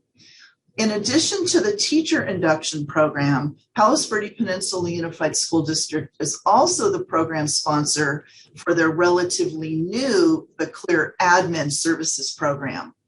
And another contextual piece, about a year prior to the site visit, the person in charge, the administrator for that PV lead, which is what they call their admin program, that director left. And so, as Michelle stated, Samantha has been heading up both of those programs. So the candidates, as Michelle said, are overwhelmingly pleased. Stakeholders expressed satisfaction. Teacher candidates felt that the program was especially strong in helping them to develop habits and their ability to reflect. And we found this evidence not only in the constituent interviews, but also in the candidate completion surveys. We also found evidence and heard appreciation for professional development. And I'm going to just shift a little bit here. Consortium partners, so representatives from those other districts in the region expressed strong communication with SAM. And you'll see on page 10, the completers felt that the program was responsive. And candidates overwhelmingly, with very, maybe just one exception, candidates in both programs were able to complete the programs within the requisite and expected period of time. So even though with those good things happening, we do have a unanimous recommendation for accreditation with major stipulations. And this is based on the findings that they had one common standard met, 3 common standards met with concerns, and 1 common standard which was not met. And then for the 2 programs, the teacher induction program had 3 standards met and 3 standards met with concerns. And the Clear Admin Service had 2 standards met and 3 program standards met with concerns. A lot of our discussion and what we found from, again, those interviews is we found that the program leader is crucial in this case and was deemed crucial to the success of both of these induction level programs. The patterns or the challenges or inconsistencies, if you will, that the team found seem to be the reliance on a person rather than systems. So as an example, while program leadership for the CAST program collects candidate data, including, for example, and we put this in the report, the individual induction plan information. Program leadership did not, at the time of the visit, systematically engage in the collaborative analysis of that data for decision making. So through document reviews and the interviews, we could confirm that there was some collaboration on decision making for the teacher prep. It was not the same for the admin prep. So as is called out on page 18 of the item, the advisory committee felt informed and knowledgeable, but contrastively, and that was for the teacher prep. And then contrastively, there was a paucity of evidence regarding the collaboration and understanding of the admin program. Okay, so that includes, not only who's involved in the data, but the discussions and the decision making. So those were the, even though you have the details of each one of the standards, that was the pattern, if you will, and the sense as we looked back very carefully to the language of those standards. So I hope that we've made those connections clear to the specific language. And it's, again, as I always say, it's my pleasure to be of service, but I'm sure that you want to get to some conversations. So I will turn it back to you all as a committee. Thank you very much. At this time, we invite the institutional representatives to briefly comment about the visit. We remind you that this is not a time to dispute the team's report, but rather to provide any thoughts you had about the visit. Institutional representatives. Good afternoon. Can you hear me? We can. Okay, I'm Samantha Liddell and I am the program leader, and this is Kelly Keller, my executive director of human resources here for the district. And I want to thank you all for having us. And I just want to start by referencing a quote from John Dewey, and I shared this at the beginning of our site visit. We don't learn from experiences, we learn from reflecting on the experience. And this program is truly thankful for the opportunity to reflect on the outcomes of this recent accreditation visit. That is going to allow our program to grow, improve, and become more solidly aligned to the standards. We take the stipulations very seriously, and we have already put things in place to make changes, and we're grateful for this experience. We're also grateful, that being said, as representatives of this district, the Palos Verdes Peninsula Unified School District induction programs, Kelly and I would like to thank Dr. Meets Hall, Ms. Jimenez, Ms. Patton, Ms. Singh, and of course Dr. Williams-George for all of their work and facilitation of this process. Thank you. Ms. Keller, would you like to comment? Obviously, Samantha and I are first timers here, so we'd like to thank the commission and the committee members. As Sam so eloquently said, it's been quite a journey for us, and we're very thankful to have the assistance of setting course moving forward. We very much are proud of our reflective one-on-one support, which was indicated in our obviously findings with you, but we do take the stipulations seriously, and we see them as an opportunity as a smaller program to participate in that continuous improvement, which I know that we all believe in as we're sitting here and as we're mentoring our young educators to continue to, move forward and grow and raise our children alongside of us. So thank you very much. And despite the Omicron surge, we are all here and doing well, and I appreciate your health and wellness. Thank you.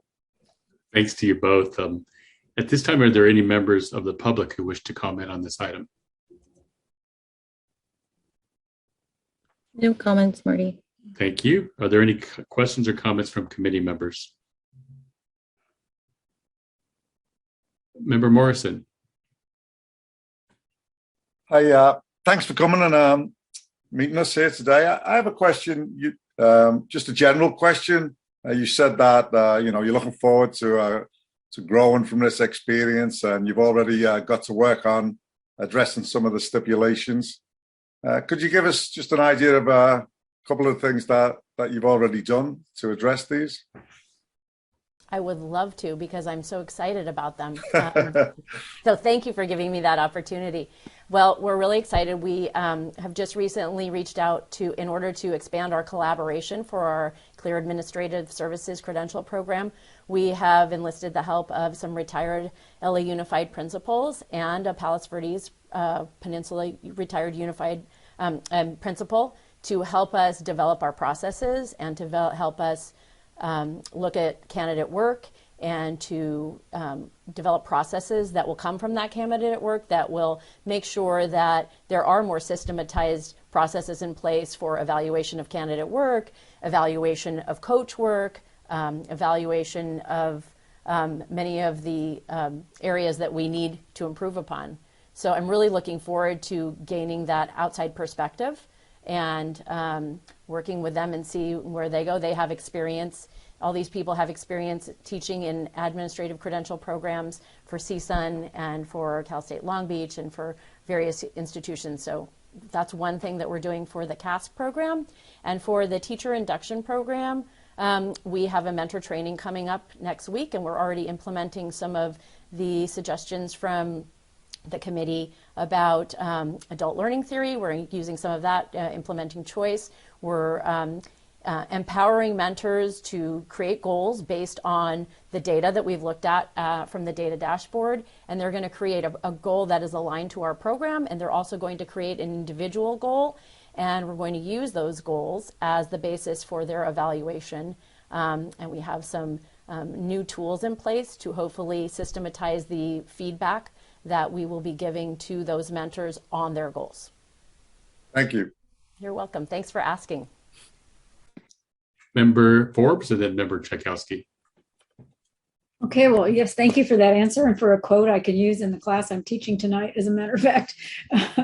So this is for either of the institutional representatives who are here. It sounds like you're getting started. You've picked some actionable items to start working on right away. So I imagine one of your longer term goals will be around the stipulation 1C, which is about recruiting and admitting candidates to diversify the educator pool in California.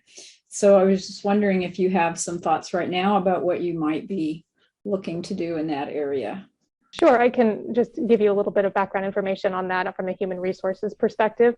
I think one of the particularly challenging things with the design of our program is that we are in a memorandum of agreement with multiple school districts.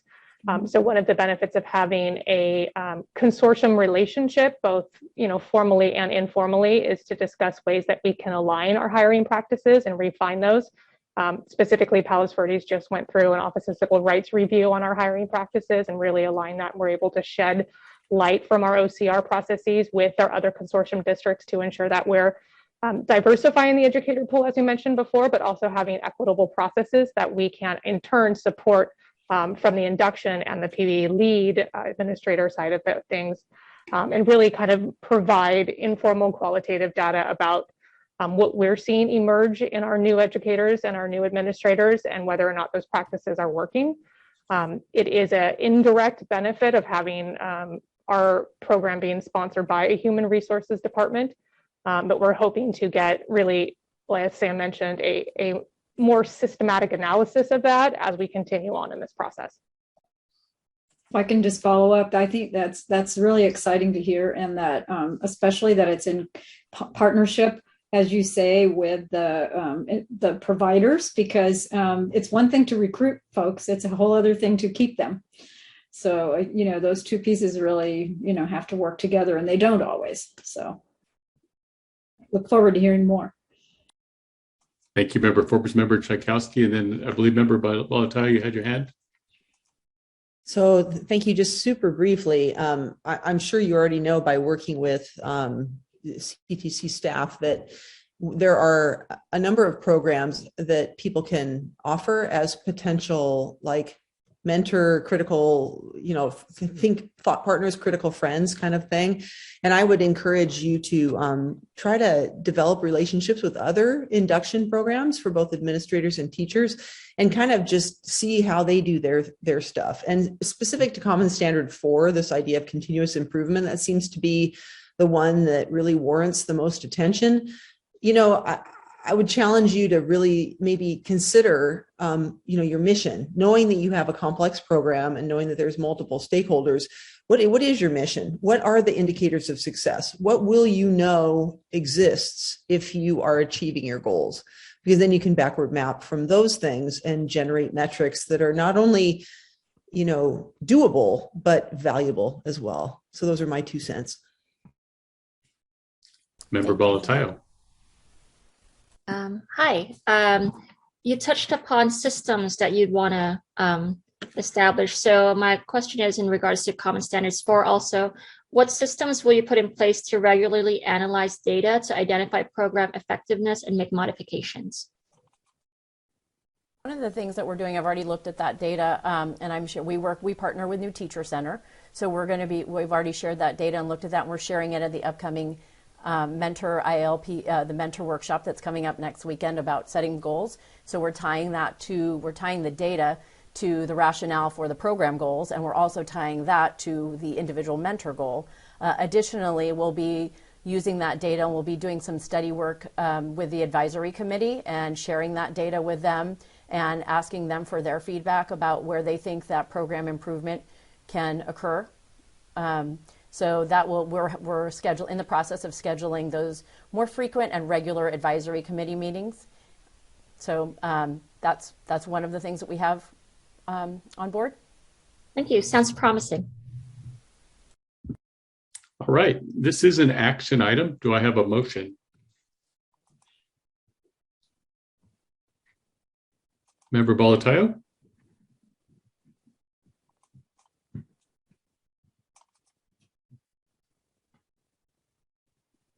Not sure if you're muted. Oh. Sorry. I move that we accept the recommendation of accreditation with major stipulations for Palos Verdes Unified School District. Thank you. Second, Member Tchaikovsky. And we'll now do a roll call vote. All those in favor say aye, opposed say no.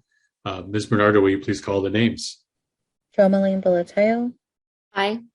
Kathy Creasha. Aye. Katrina Tchaikovsky. Aye.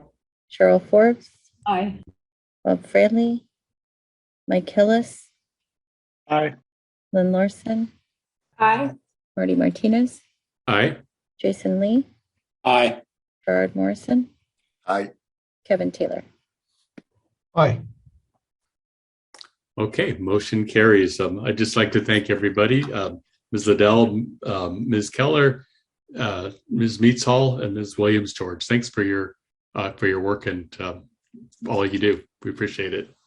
Thank you for having us. Okay, at this time, we're going to move to item number 24. That's the report of the accreditation team to Los Banos Unified School District. Consultant Hart Boyd will present this item. He is joined by team lead Connie Best and institutional representatives Dr. Barbie Severns, induction coordinator, Dr. Barbie Severns, induction coordinator, and Tricia Puccillo, sorry, Tricia, assistant coordinator. And at this time, does anybody need to recuse themselves? Okay, Mr. Boyd, will you please begin? Yes, thank you. Los Banos Unified School District site visit took place from October 18th through the 20th of 2021. Due to the COVID-19 pandemic, the site visit was conducted virtually rather than in person. A total of 162 interviews were conducted with various stakeholders, and the site visit proceeded in accordance with all normal accreditation protocols.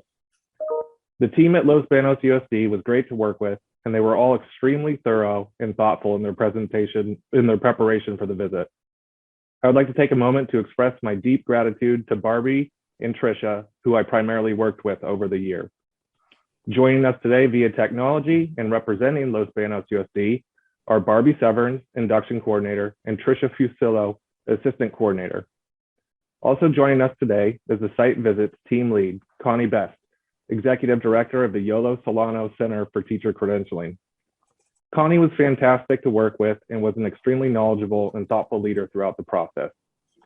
I would also like to thank each of the members of our site visit team for contributing their time and expertise to the site visit. The team worked diligently in preparation for the visit and worked extremely hard during the visit.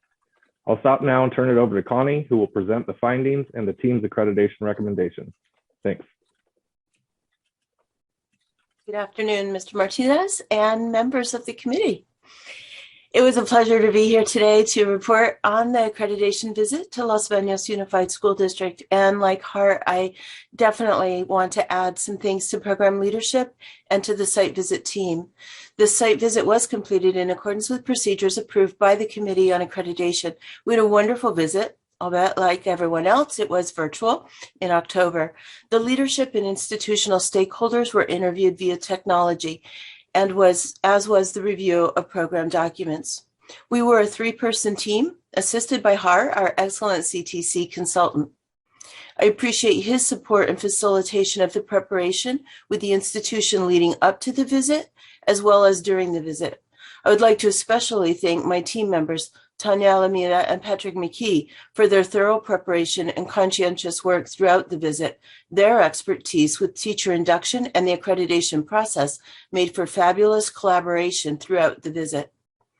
Los Banos Unified sponsors a teacher induction program led by program coordinator and assistant program coordinator. Special thanks to Barbie and Trish for working so diligently in advance. I had the pleasure of working with them in the year leading up to it. Their responsiveness to requests both prior to and during the visit enabled us to focus on confirming documented processes with stakeholder experiences. They put together a virtual interview schedule that respected the teacher's schedule with the start of yet another COVID-impacted school year. It was a pleasure to meet with and hear from their district leadership and site administrators, advisory members, mentors, current candidates, and program completers. As Hart said, we had a large number of stakeholders to interview. The team thoroughly reviewed all documents and institution websites and conducted interviews with all stakeholder groups. At the conclusion of examining all evidence, the team found all common and program standards to be met. During the interview process, all completers, candidates, and mentors spoke positively of the program and their experience.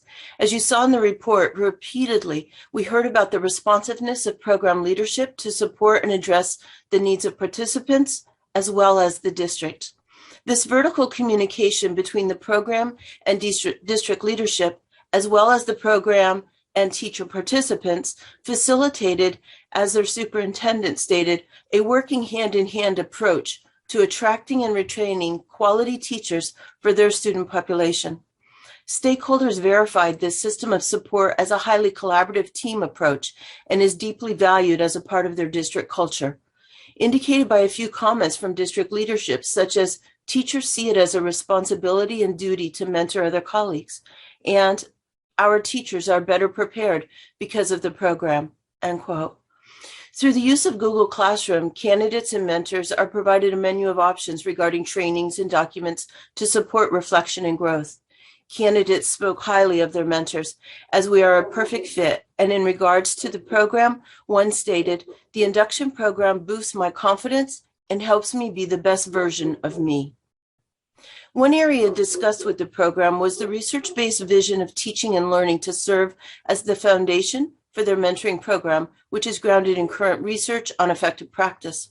The program coordinator spoke of their vision of the program largely based on surveys of needs for the district and teachers, which is a strength of the program. For example, securing video equipment to assist teachers with recordings for RECA and TPA completion. While the program interweaves content from the Teachers College of San Joaquin's intersegmental project to provide training and support to mentors, the site team encouraged Los Banos to update, clearly identify, and strengthen the common thread of current research in which the candidate and mentor experience is grounded.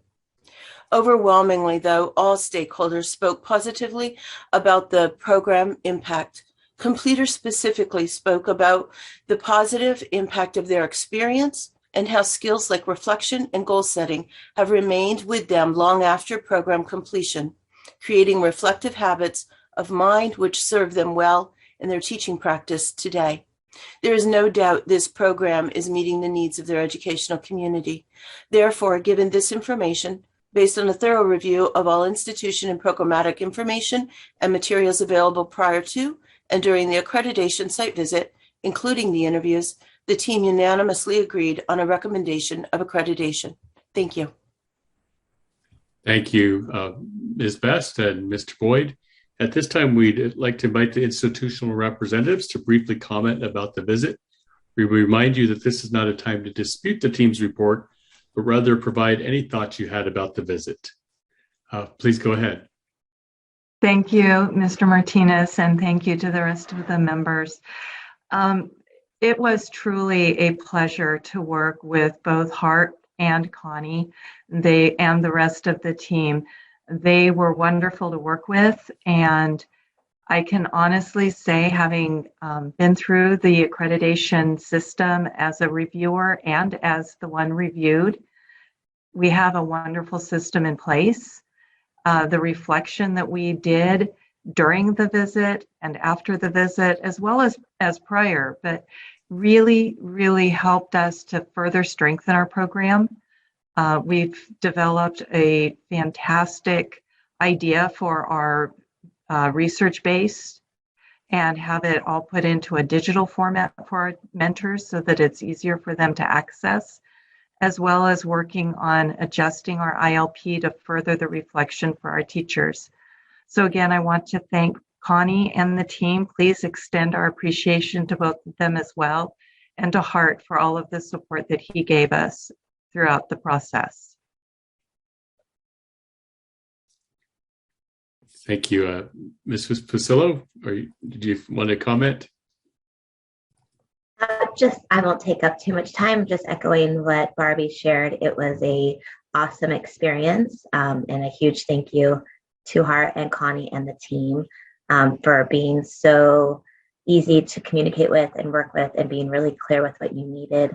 It made our site visit really a positive experience. And like Barbie said, we've just grown from it. So it's a great peer review process, and I was happy. This is my first official visit from this side, so it was a great start for me. Thank you, everybody. Thank you. At this time, do we have any members of the public who wish to comment on this item? No comments, Marty. Thank you. Any questions or comments from committee members?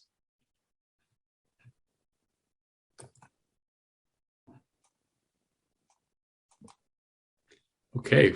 Well, I just want to say on behalf, congratulations. And the one thing I really appreciate from hearing from everybody, from Hart and Connie and both Barbie and Tricia, was just the that spirit of peer review and improvement, and really that growth mindset that you all have. And so congratulations. This is an action item. So at this time, do I have a motion from any of the committee members? Member Tchaikovsky. I move that we accept the recommendation for Los Banos School District for accreditation. And second? Okay, Member Taylor, thank you. So we'll now do a roll call vote. All those in favor say aye, opposed say no. Ms. Bernardo, will you please call the names? Tourmaline Boletayo. Aye. Kathy Gracia. Aye. Katrina Chakowski. Aye. Cheryl Forbes. Aye. Bob Fraley. Mike Hillis. Aye. Lynn Lorson. Aye. Marty Martinez. Aye. Jason Lee. Aye. Gerard Morrison. Aye. Kevin Taylor. Aye. Okay, motion carries. And I just say congratulations and thanks to all the team. Dr. Severance, Ms. Facillo, did I say that right? Facillo, Ms. Best, and Mr. Boyd. Thanks so much. Okay, at this time, we're doing really well with time in the afternoon here. It's item 25 is discussion of the report from University of California, Merced to address stipulations. And consultant Bob Locks will present this item. He is joined by institutional representatives, Dr. Mari Harris, Director of Educational Programs, Michael Pyrick, Dual Enrollment and Education Innovation Manager, and Jill Orcutt Dean, Associate Vice Chancellor for Enrollment Management. And does anybody need to recuse themselves? Okay, Mr. Locks, will you please begin? Certainly. And I just want to say it appears that Michael Pyrick and Jill Orcutt have not been able to make this meeting, but I'm fairly certain that Marie will be able to answer all of any questions that we have. Okay, University of California, Merced had their provisional site visit on May 16th to 19th, 2021, and were granted accreditation with stipulations at the June COA meeting. At the August 2021 commission meeting, the commission granted UC Merced full institutional approval and remanded the institution back to the COA to follow up with their stipulations. This report details what the institution has done to ameliorate those stipulations. And Dr. Marie Harris is here to answer any questions you may have. Thank you. Thank you, Mr. Locke. Some questions from committee members. Thank you for joining us, Ms. Harris. Thank you. Member Larson. I just wanted to commend you on the work that you're doing with stipulation 1. It's a short paragraph, but being in higher education, I know how much work is behind that short paragraph in aligning your program learning outcomes with your courses. And so just a note of appreciation for the hard work that went into meeting that particular stipulation. Thank you, Committee Member Larson. Yes, you were correct. Lots of work went into that, lots of coordination with our campus accreditation teams and our assessment teams. So that work is put in place. I took over the program in 2020, but it actually started in 2018. So I had to go back and retrieve the work that was not assessed for this continuous improvement plan. Congratulations. Thank you. Member Forbes. Hi, Mari. Hello, Cheryl. Likewise, I would like to commend you on the specificity of the information you provided us about the training of educators, the teacher training, because I know that also as an institution that can be a little challenging. So it's really interesting to learn from what you've put together, and it looks like your mentors are going to have a great resource or have a great resource. Thank you so much. I'm telling you, the CTC review team, as was said here before, and our CTC Bob were very, very instrumental in making sure that before they left after the review, we knew what our charge was and we were able to get right on it and implement it this past fall. Okay, any other comments or questions? All right, this is an action item. Do I have a motion from a committee member? Member Forbes. I move that we accept the staff recommendation of removing the stipulations and granting accreditation to UC Merced. And do I have a second? Member Bolatayo. And we'll now do a roll call vote. All those in favor say aye, opposed say no. Ms. Bernardo, will you please call the names? Romaline Bolatayo. Aye. Kathy Gracia. Aye. Katrina Tchaikovsky. Aye. Cheryl Forbes. Aye. Bob Fraley. Mike Hillis. Aye. Lynn Larson. Aye. Marty Martinez. Aye. Jason Lee. Aye. Gerard Morrison. Aye. Kevin Taylor. Aye. Okay, motion carries. And just thank you, Dr. Harris, for being with us and for all the work you're doing. We appreciate it. And Mr. Locke, thank you for your work and your part of this. Thank you. Thank you so much. Okay, we'll move on to item number 26. And we're a little bit ahead. Do we have representatives from Anaheim Unified with us?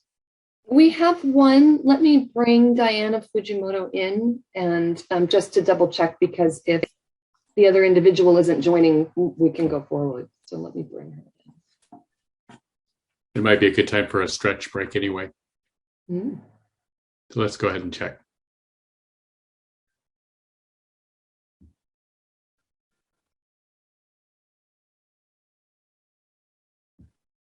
Hi, good afternoon.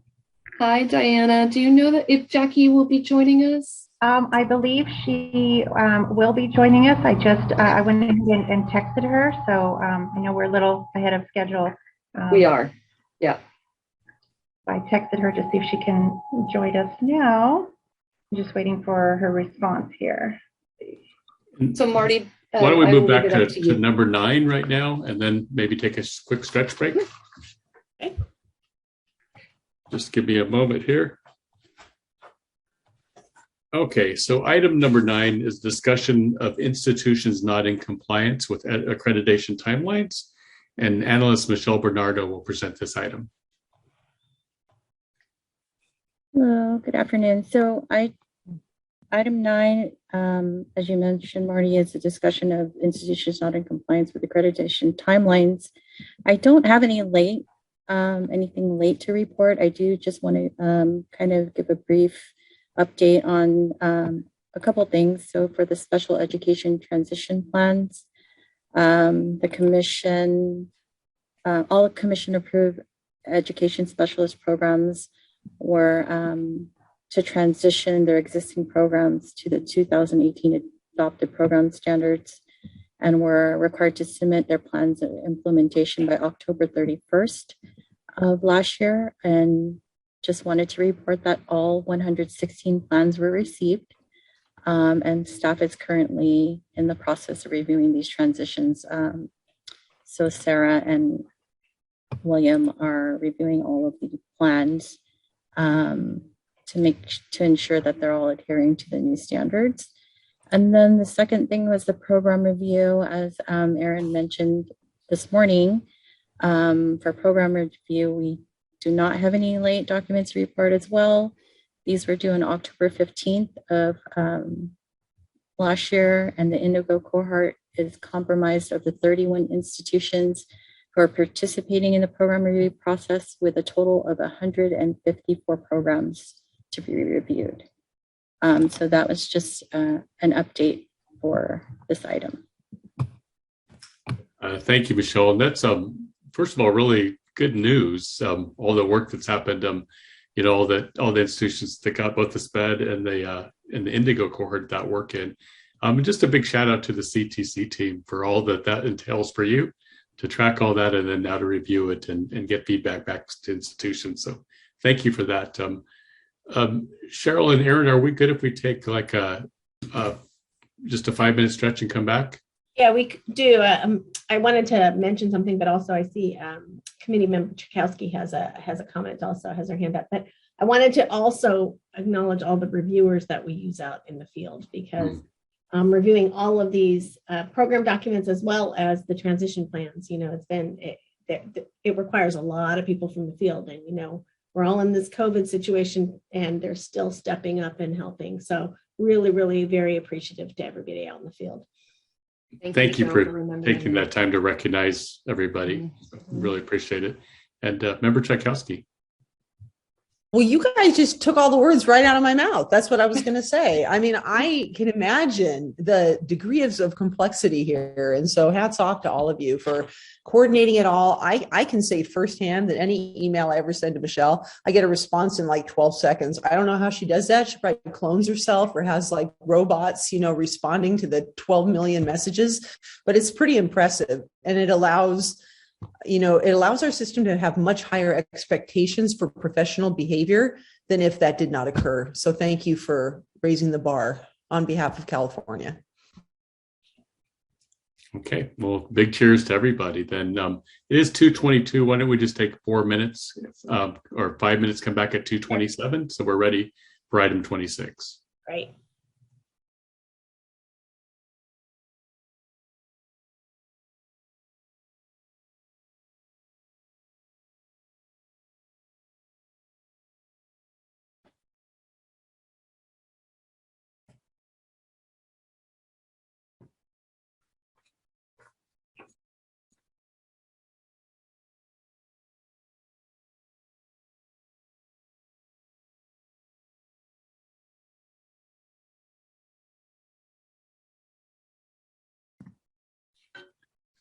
Okay, we're ready to get started. If folks could rejoin us and turn your cameras back on.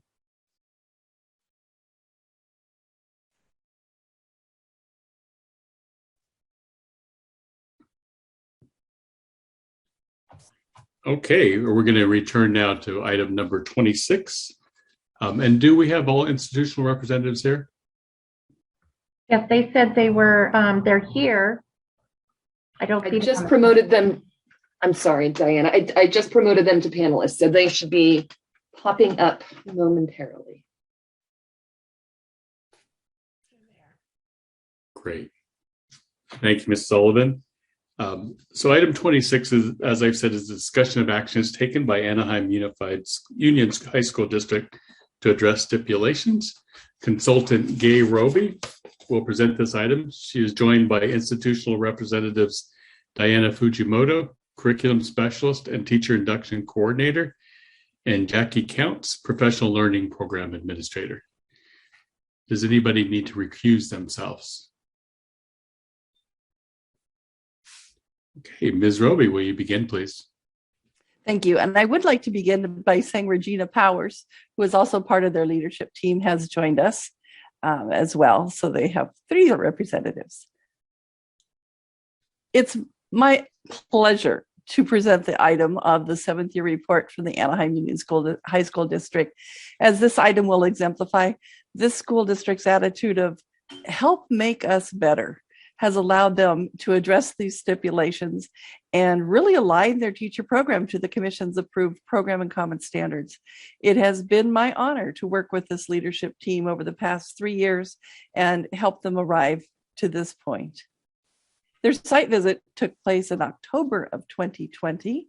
So we've been working together since the fall of 2018, since their visit was postponed. The COA report occurred in February of 2021, and the COA took action at that time to establish accreditation with major stipulations, of which there were 3 stipulations. And the links to the actual site visit report, as well as this 6-month out report, can be found on page 1 of the item. I must say that immediately after the site visit, before the COA meeting could occur, the district began addressing those stipulations. And their 6-month out report shows that the outlining of the steps that they took to rectify the things they needed to fix through the fall of 2021. And then this report adds on to that 6-month report and provides evidence of their complete alignment to the common and program standards. And to share the steps that they have taken in regards to their 3 stipulations, I would like to introduce Diana Fujimoto, the coordinator of the Teacher Induction Program, who will quickly discuss their 3 stipulations and activities. Thank you. Good afternoon, everyone. So on behalf of the Anaheim Union High School District, I first just like to thank Gay for her ongoing support since our accreditation review back in October of 2020, and really the entire accreditation team for being our critical friends, because it was really that process that allowed us to see our induction program. We're able to reflect on the steps that we need to take to ensure that we are providing a high quality standards-based induction program for our candidates. So I hope it's evident in our report, but I do want to just highlight some of the steps that we have taken to address the stipulations. So to address the first stipulation of using the CSTP as our roadmap for our candidates' induction journey, the team developed the CSTP self-assessment tool so that candidates, they can identify their strengths, their areas for growth, and that tool is used to support the ongoing reflective conversation between the mentor and the candidate. In the fall of 2022, we're introducing an updated CSTP self-assessment that was designed by our team, and it integrates the AUHSD continuum of teaching practice, and we'll be training the mentors and the candidates in its use. And to ensure ongoing use of the CSTP and the self-assessment, this is now a standing agenda item in our quarterly mentor workshop agendas. For stipulation number 2, we developed a mentor practices placemat, and that serves as the instrument for outlining clear expectations for our mentors and subsequent growth plans. This is introduced at our mentor training workshops before the school begins. We built into our induction timeline opportunities for candidates to provide regular feedback regarding mentor effectiveness. This takes place in the fall and then again at the end of the year. The feedback at the fall is shared with mentors to help inform how they can continue to improve in their mentor practice. And then lastly, we want to make sure that our program is responsive, right, to the needs of our candidates and our mentors. And so to do this, we really understand that we need to gather more than just that anecdotal information. And so we've been really working to implement that comprehensive continuous improvement process that's going to help us determine the effectiveness of our program. So our leadership team meets bi-weekly to discuss and plan for upcoming workshops, to conduct ILP reviews, to review those evaluations of surveys, to help inform our next steps. We've expanded the pool of educators from whom we gather feedback. Of course, this includes our candidates and mentors, but we've also included our site administrators. And lastly, I think the induction year at a glance document that we've created has helped us to establish that process that's going to allow us to analyze and use our gathered data to into a formal report to really and share out with our stakeholders what we have found and how we continue to grow. So these are just some of the key refinements we've made, and we just want to thank you, for the opportunity to be able to share this information with the commission. Thank you. Thanks, Diana. So as noted in the item, it is the staff's recommendation that the Committee on Accreditation take action to remove Anaheim Union High School District's 3 stipulations and change their accreditation status to accreditation. Thank you, Ms. Roby. At this time, are there any members of the public who wish to comment on this item? No comments, Marty. Thank you. Any questions or comments from committee members?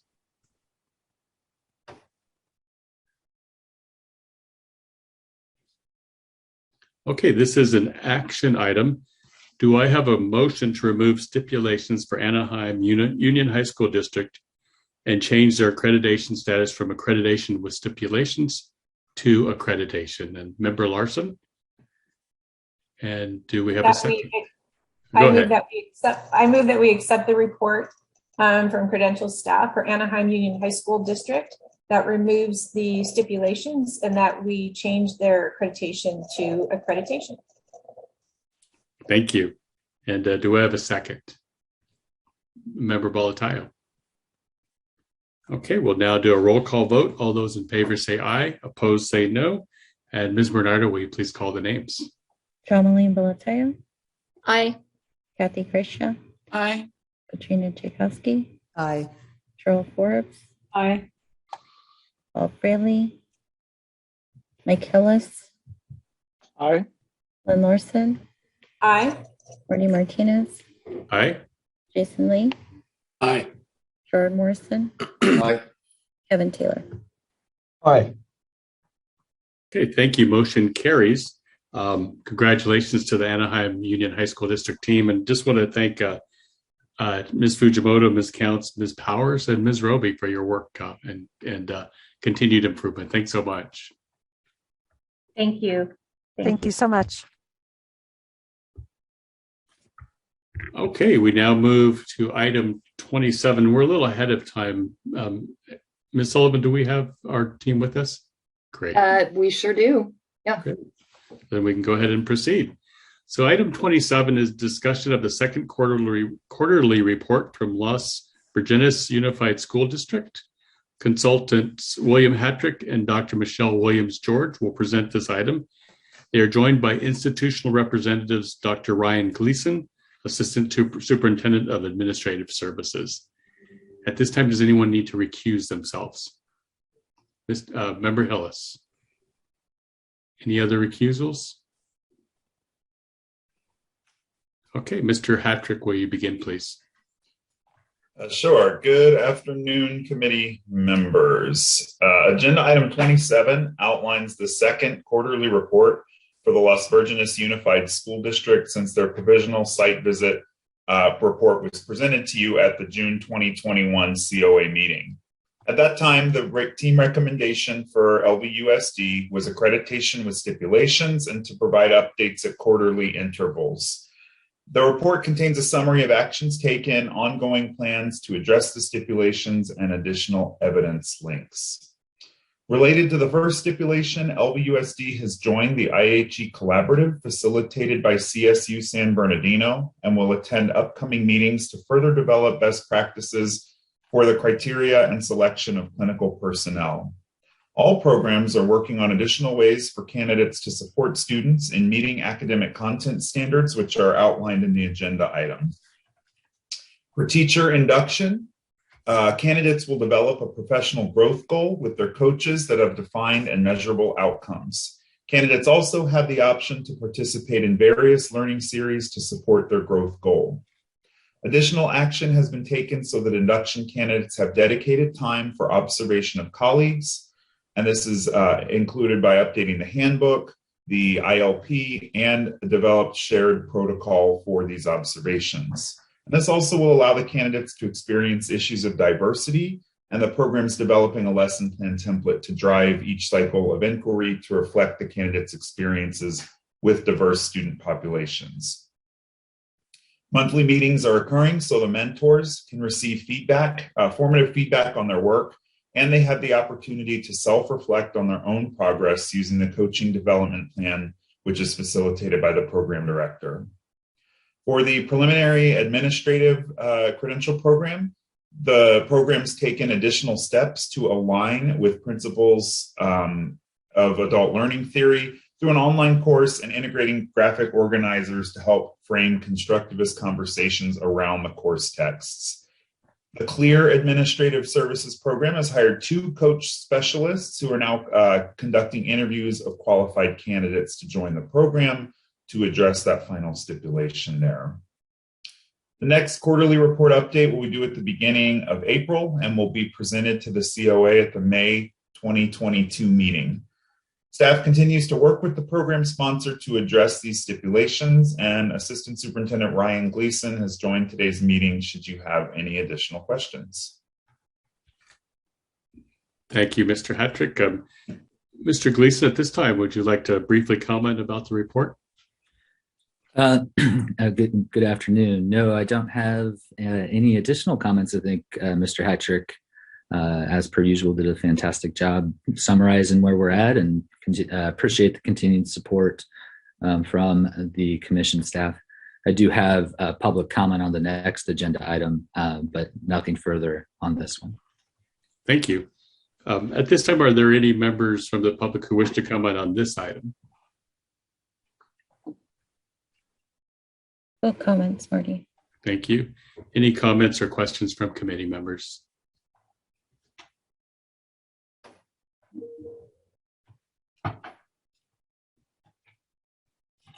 Okay, this is an information or action item.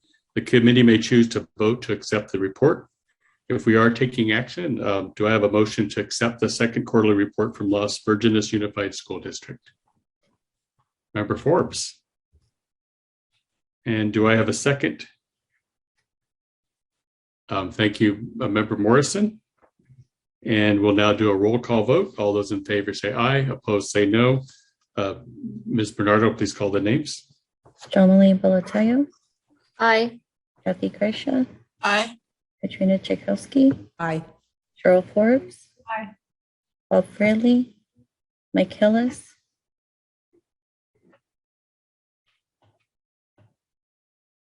Lynn Larson. Aye. Marty Martinez. Aye. Jason Lee. Aye. Gerard Morrison. Aye. Kevin Taylor. Aye. Thank you. Motion carries. And I'd like to thank Dr. Gleason, Dr. Williams-George, and Mr. Hattrick. Thank you very much for being with us and for your work. Okay, this moves us to item 28. This is the discussion of proposed refinements to the initial institutional approval process. And Administrator Aaron Sullivan will present this information item. Ms. Sullivan, will you please begin? Yes, thank you so much. So this agenda item before you is sort of the culmination, hopefully, if I've captured everything properly, the culmination of some conversations that we began with the committee last August and then took again into October. After, having now, more than half a dozen or so institutions move through the initial institutional approval process, staff is really making taking a close look at some of the processes and seeing how we might better serve the institutions, the commission's meeting procedures, and involve the COA in ways that are appropriate. So when we came to you in August and again in October, specifically what we were looking at is stage 5 of the IIA process. Currently in stage 5 of the IIA process is much like you did today. You hear the results of a provisional site visit report. You accept or modify the accreditation recommendation and or any stipulations as you normally would with any site visit. And then you sort of put that report forward to the commission for the commission's consideration as they consider whether or not to approve or deny an institution. We had our very first provisional site visit, which was Turlock Unified School District, moved through with flying colors. Only after we had a few site visits last year that had stipulations were staff left sort of wondering how best to present those site visit reports to the commission. Because again, this committee has familiarity with reading reports that have stipulations and understanding the difference between one stipulation and another in terms of severity or what it addresses. Is it at an institutional level? Is it at a program level? And that's not to say that the commission doesn't know that. It's just to say that this body is the commission's appointed body in enacting those accreditation recommendations. And so it seemed to make some sense to staff, and we approached the committee with this idea that perhaps the committee could play a larger role in stage 5, that perhaps the committee could retain some institutions, as you will see on page, I apologize, page 28 and 29 of the item. Certain institutions, and this was the decision, I believe, of the COA, or the recommendation of the COA last October, institutions that receive major or probationary stipulations might be held back by the COA until those stipulations are addressed, or at least, or for not more than 1 year.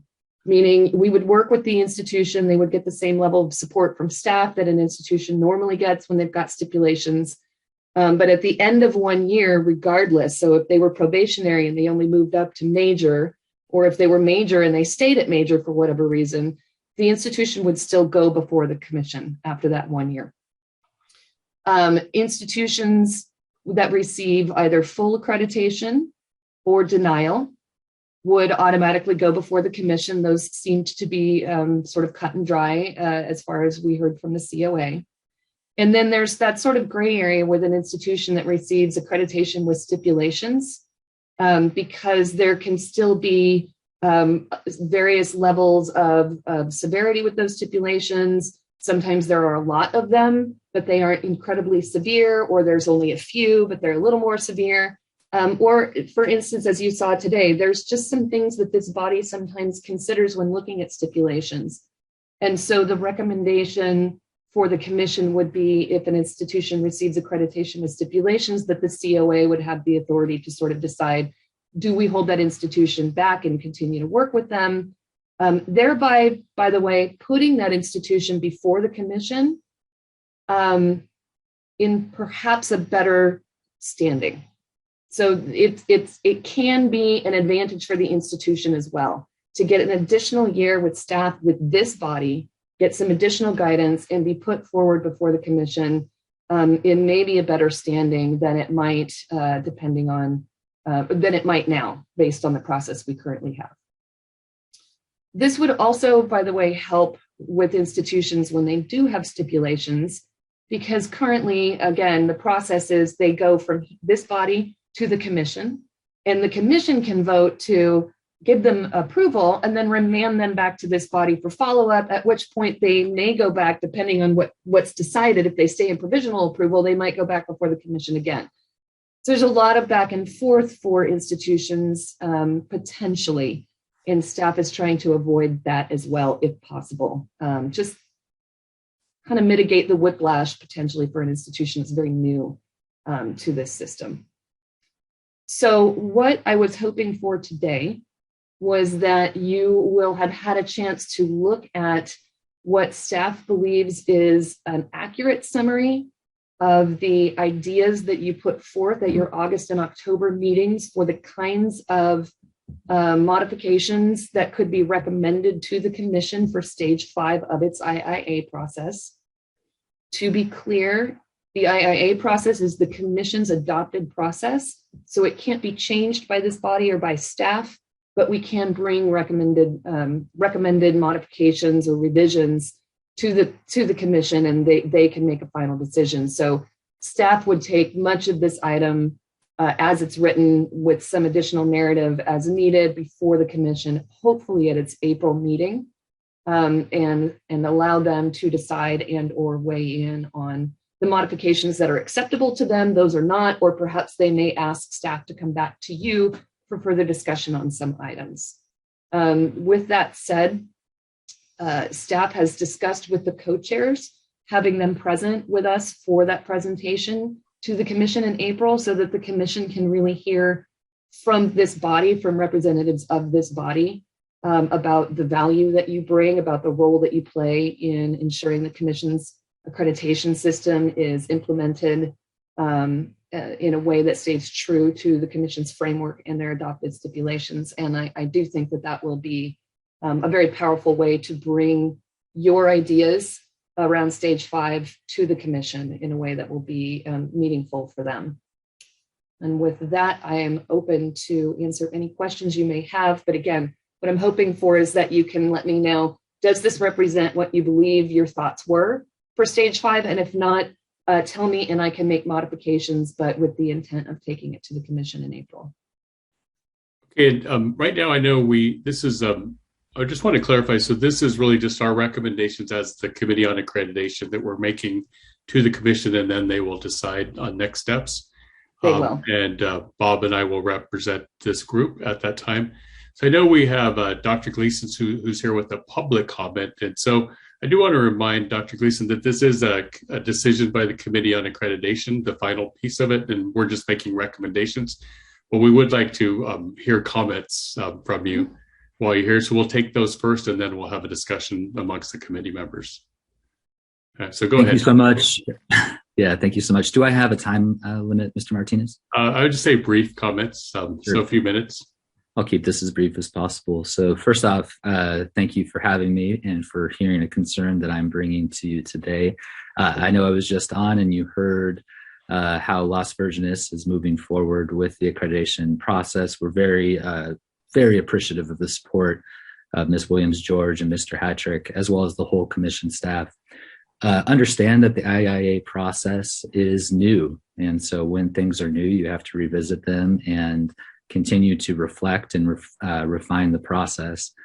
That said, this proposed change attempts to clarify something, as I read it, on behalf of our institution that is being clarified in retrospect, where statute doesn't currently exist.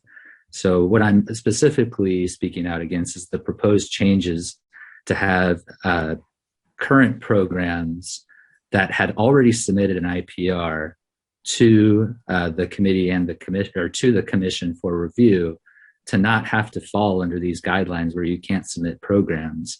And I'll share with you a timeline and a history. So in August, we received accreditation with stipulations that was approved by the commission last summer.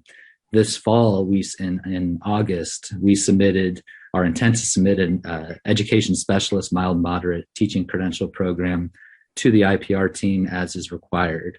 The IPR team circled back with us, did not signal any concerns, and I had direct communication with commission staff about our intent, and I even sought out guidance from Mr. Hattrick.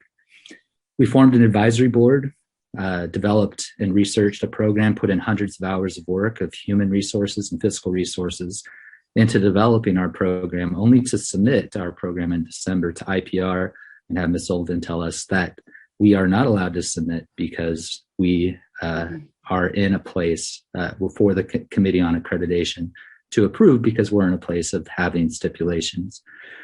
I've respectfully requested the statute for this 4 times and have not seen it. Now, had I seen the clarity that is being proposed in this policy, certainly that would speak for itself, but it hadn't existed until now. We are in an area, and I'm speaking not only on behalf of our institution, but really the region and the state. We have a shared interest in making sure that teachers have access to credential programs that can provide them with jobs in high needs areas. Our need in the area of special education in this region is very, very high, and I know that's true statewide. So for us to go forward in good faith when we have probationary stipulations and initiate the submission of a program to the committee and to the or to IPR, and then to have us later say that that's not allowable, and then to have these guidelines put forth as a way to clarify in retrospect, respectfully does not feel fair. So I hope I'm reading this incorrectly. I want to share, I have great respect for this body and also for the staff that have to put these hard decisions in place. But I hope as we move forward in good faith as an institution in the field, trying to follow the commission's guidelines, that you take into consideration programs that went through this process that is now being clarified early on. Thank you. Thank you, Dr. Gleason. And I just wanted to clarify. So when we talk about being able to propose new programs, which is what I believe you're talking about, I'm not sure. I don't think that that's connected to this process that we're talking about right now. But Ms. Sullivan or Ms. Hickey, can you go back and clarify? I was just pulling up the report from June. No. I'd be happy to, and I'm actually happy to hopefully put Mr. Gleason's concerns at ease, because he mentioned retroactive or anything that the commission puts in place now. Even if it puts it in place in April, it will be applied to programs moving through the IIA process going forward. It's not going to be applied retroactively. So Las Virgenes received approval from the commission as an accredited institution to offer programs. It's addressing stipulations from its site visit right now, and it has put forward a program to IPR. IPR is not IIA, it's a different process. However, I understand, I think what Mr. Gleason is seeing in this, which is in the chart on page 29, where I kind of do an illustrative, there's a table there that illustrates kind of the decisions that I put in narrative above. There is there are some no's in some boxes where, if an institution moving forward gets accreditation with major stipulations or probationary stipulations, that they would not be allowed to propose new programs.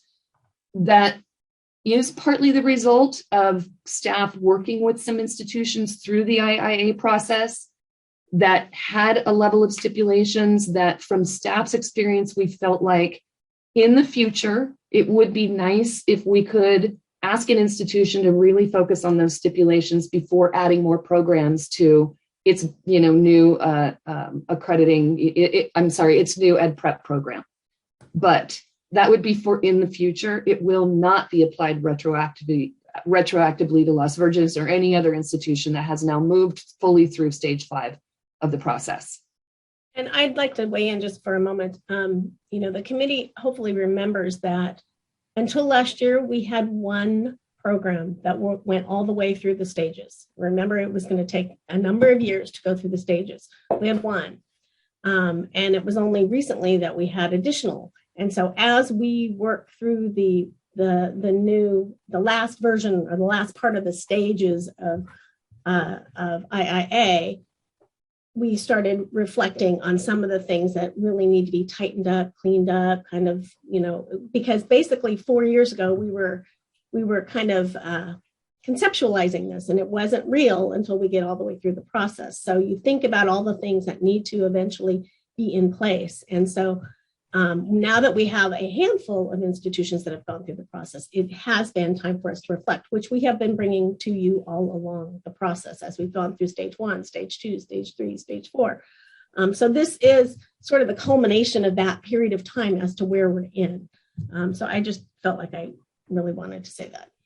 It also, if I can add, since you kind of delved a little deeper, this agenda item represents modification only to stage 5 of the process. Mm-hmm. And again, to stage 5 of the commission's adopted process. There are some staff support activities that occur with these institutions in the background that our IIA staff, which is Hart Boyd, Michelle Williams-George, and Poonam Bedi, they have added some additional webinars and some additional outreach for these institutions after they're approved by you in stage 4 to now basically go forth, admit, start recommending candidates, move them through your program.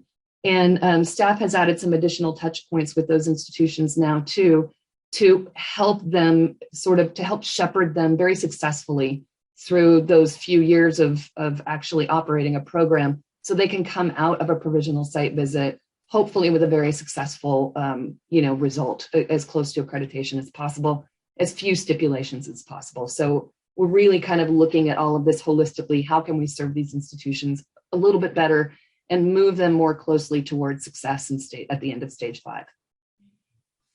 Thank you. Thank you, Ms. Sullivan and Ms. Hickey. So before we move on to member comments, because I think we're talking about two different things. And so Dr. Gleason, I just wanted to see if that clarified anything for you, if you had another brief comment. Everything that was shared by Ms. Hickey and Ms. Sullivan makes perfect sense. And I want to go back to what I shared on the front end, which is new processes should have review and clarification. That said, what was said goes against what was communicated to our institution, which was that we can't submit to COA. And that is what's caused me to come here today. What I'm hearing now from Ms. Sullivan is different, candidly, from what I heard via email in the fall and attempted to re-clarify, which is that we are now allowed, because this wasn't clarified, to submit our program to IPR, have it be reviewed, and if it meets the IPR requirements, have it be brought forth towards this body even as we navigate our stipulations. Is that Yes, true? you can. And I apologize if you didn't receive the second email from me that did clarify that for you, because it did come. So I can resend it if you'd like. But and your submission was received. I mean, you don't probably want to have a public conversation about your submission, but it has been received by IPR and it is moving. So Thank you for that clarification. I appreciate it. You're welcome. Thank you to all. Okay, thank you, Dr. Gleason. Go ahead, Ms. Hickey. Just as we refine our processes, one of the confusion points about this is what does that notice of intent mean? So that is also, we're making very clear that that notice of intent just lets us know something's coming. It is not an acceptance of any proposal. It is not any sort of agreement on our part that the proposal is acceptable because we haven't seen it yet. So there are lots of little tweaks that we're trying to do to better our communication with the field so that the field understands what these pieces are. Though that particular document is to help us understand a work plan. Okay, we have 10 of these coming. We need to start, gathering some reviewers in this area or what have. So we're making we're trying to be more communicative and trying to be more clear about what each of these stages are. Hopefully that will help all of us. Okay, thank you both. And Dr. Gleason, thanks for bringing your questions, and we appreciate your time here. So I'd like to go back to item 28, which was the discussion of the refinements to the initial or to the IAA process. And I want to thank Member Forbes and Member Morrison for waiting. Member Forbes, can you go ahead and with your questions or comments about this item? Well, sure. Thank you. And I think the preceding discussion is partly what I was going to be talking about anyway, in that I was thinking back to the original discussions that we had in the streamlining and strengthening committees. Dr. Pensaval and I were co-chair of the accreditation process committee, and one of the intents for this whole new process was to better support institutions at the same time that we were facing teacher shortages even then, and there were a lot of new players in the arena. And so by having a closer relationship throughout a longer process and involving the commission at those initial levels, I think that was the intent, was to provide that extra kind of support so that these any new programs would be successful. Any new institutions, I should say, would be successful. But I also remember that as this is unfolded, there's been a couple of times where it might have seemed, or it was the case, that the commission and the COA were on slightly different pages about various things. And so I appreciated the statement in there somewhere about the historic knowledge of the COA. Mm-hmm. That feels right. So, because we do have a slightly different role in the commission. Well, we have a different role in the commission, as you've mentioned. And so sometimes I think it really will be in the best interest of the institution, especially now that the shortages are exacerbated by the pandemic, because we were doing all this work pre-pandemic, right? And it already seemed like something that needed a lot of attention, these new institutions that were applying, not all of them in school districts and not all of them in IHEs either.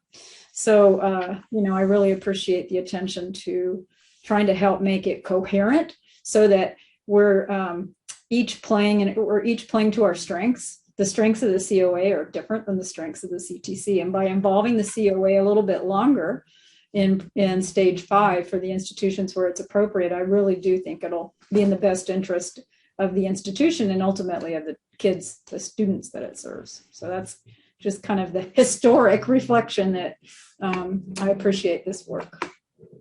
And we want to make sure it's all clear so that these situations, as just described, don't occur. Thank you, Member Forbes. Member Morrison. Yeah, so my comment is not on too far back in history. I was just pointing out that in October when we had this conversation, I think the way this is just being presented, this proposal here, is exactly what I thought the consensus was in October. And so my inclination is to say, well done, that's exactly what we were talking about. Thank you, Member Morrison. Member Tchaikovsky. Yeah, thank you. Well, I have a number of thoughts listening to you all about this. And I guess foremost among them is I really feel like the previous conversation vests a lot of trust and expectation in the COA. And I appreciate that because I didn't take the day off from teaching 175 kids at Mar Vista to do nothing. And I feel like I really appreciate that, frankly, on behalf of the most amazing state in the United States. So one of the things and I would echo Jerry's comment about the document. I think it looks like a great step forward. I like the fact that it places things squarely in our court to research and ask questions and talk purposefully with representatives of the institution, follow up as necessary. The staff are incredibly detail oriented and focused on the standards. I'm reminded of that after today's meeting, looking at very specific stipulations, which are completely aligned with the standards. I don't see any misalignment of that all day as I'm looking at these. I mean, we looked at what, 20 different reports or more? Like there were a lot today. Oh my God, I saw the agenda. I thought I was going to die.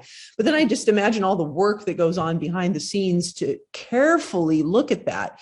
This is an incredible public charge, what is being executed here. I don't want to get all animated about it, but it's going to have a direct consequence on preserving the quality of education that our kids receive. So I like the document. I think it gives us utility and a role, which is more than just rubber stamping, something that, you know, other people have who are not in the field have generated, even with expertise. And so I like it, and I appreciate the thoughtfulness involved in that process. Okay. Any other comments? I know, Aaron, your original question was whether this document represents our thoughts from the October meeting. And I know I believe you captured them very well. That's my 2 cents. I know Mr. Morrison and Mr. Tchaikovsky both agreed as well. This is not an action item, but are there any additional comments? Okay. Marty, if I may, the only thing I would say is just reflecting on my own experience as the person responsible for induction in a district, which, you know, was on the books as having passed this, you know, obviously IIA process, like back in, you know, previous history. It's just that word of like change of leadership, that idea of change of leadership.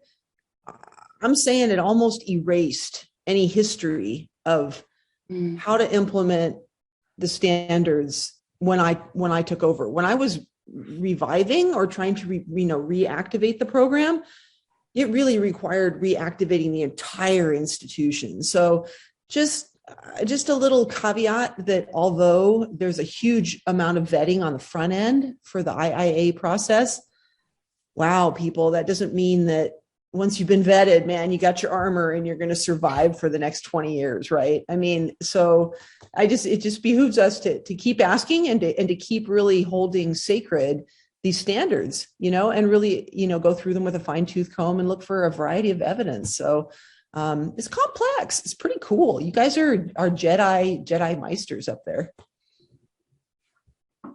Thank you, Member Tchaikovsky. And it just really speaks again to that whole foundation that we have here of continuous improvement and streamlining and you know, the system-wide across all the, you know, across our LEAs and institutions, et cetera. So just a big shout out to Aaron and Cheryl for your part in making this happen, for your presentation today.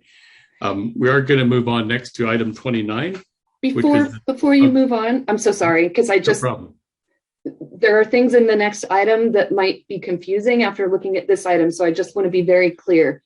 So the next item goes through some potential revisions to your handbook, which includes in chapter 3, where the IIA process is outlined. These potential changes to the IIA process have not been adopted. These changes, I'm pointing at my screen like you can see. The changes that I just presented to you in item 28 have not been adopted by the commission. So you will not see them reflected in the updates to chapter 3 in the next item. If the commission votes to adopt these, we will update chapter 3 if for whatever reason you adopt today, and maybe put it on consent or something, just so you know. I mean, staff would obviously give you an update if the commission adopts these changes to stage 5. But I just want you to know, when you're looking at chapter 3, section A of chapter 3, it's not going to look like what I just presented to you because stage 5 doesn't exist in this manner yet. Thank you, Aaron, for clarifying that for us. A good reminder as we switch gear again here. So item 29 is discussion of proposed changes to the accreditation handbook. Administrator Cheryl Hickey will present this item along with other members of staff. And Ms. Hickey, will you please begin? Yeah, certainly. And I just want to clarify that this item is not for action today. So this is just for information. The plan is, so we started this project of looking at the handbook way back in 2019. But then we all know what happened in early 2020. So it is time for us to circle back to this. We very much want to make sure that what we need to put in regulations gets put in regulations. But we're at the point right now where we need to update these, make sure they're clear, make sure that they are aligned with, of course, every ed code section and regulations that exist, and that they reflect current practice. As we've worked on the accreditation system, we've learned a lot. So we wanted to go through them, and I know it's late in the day. This is, as I said, not for action today. So the hope is to bring you back a few chapters at the March meeting, and then to bring you back another few chapters at whenever our next meeting is. It's May, I believe, at the May meeting. And then by early June at the latest, either at the May meeting or at the June meeting, go ahead and adopt all the chapters. By then, hopefully we have input from the commission on the items that are in chapter 3, if we need to make additional changes or anything else that happens within the commission's policy related to this. But that's my hope. So today is just a discussion. It's a lot of this you've seen before, but it's been a really long time. So it was, I think, the October of 2019 meeting, I believe, or somewhere there and around. So I just brought to you today a few chapters. Chapter 1 is, that chapter is pretty much straightforward because it just talks about the responsibilities. A lot of that is taken directly from the ed code. So that language has just been clarified. There's a few areas where we had like a note to institutions about this. You should read this chapter. Those kinds of things we've taken out. And just small little changes in this. And I don't know if we want to just stop for a moment and you let me know if there's anything else in chapter 1 you think needs to be adjusted or changed, or if there's a section you don't like or what. So if you don't mind, I think it would be probably more productive for us to do it that way. Just a quick grammar check. Okay. So on page 2, item C, there are some things deleted, but then the sentence doesn't read well. Okay. So it says only institutions meet the adopted criteria. I think only institutions who meet the adopted criteria. Mm-hmm. Great. Thank you. Good catch. Great. All right. And so there are some changes here, but they're not huge changes. There needed to be some update on the cost recovery language on page 3, and some language about initial accreditation of programs just to be updated. Throughout this, occasionally we've caught some old language related to old parts of the system. So this chapter is pretty straightforward. Any other comments on this one? And if you think of something after this meeting, I'm happy to take an email, and so the next time you see it, before you adopt it, to incorporate it. Okay. So I'm going to assume that most of that's okay.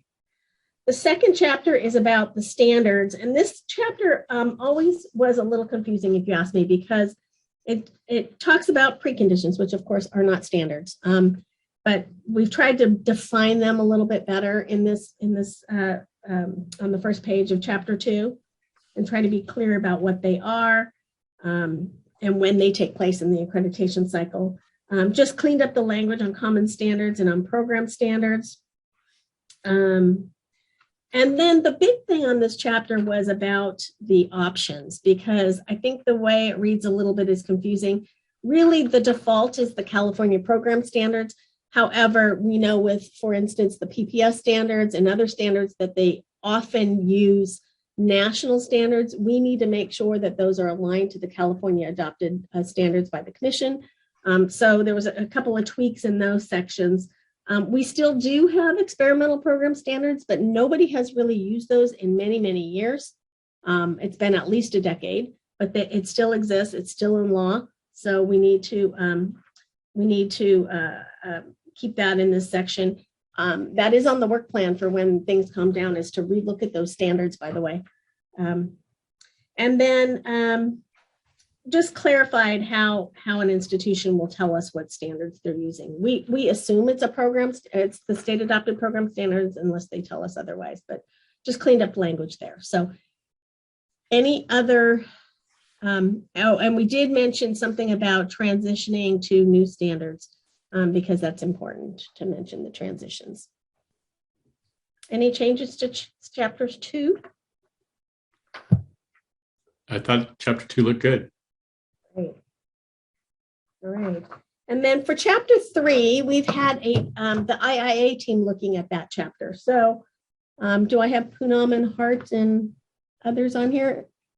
Michelle, yep. the three IIA peers. I'm going to let you guys. A stands for amigos. Yeah. Amigos. There you go. All right.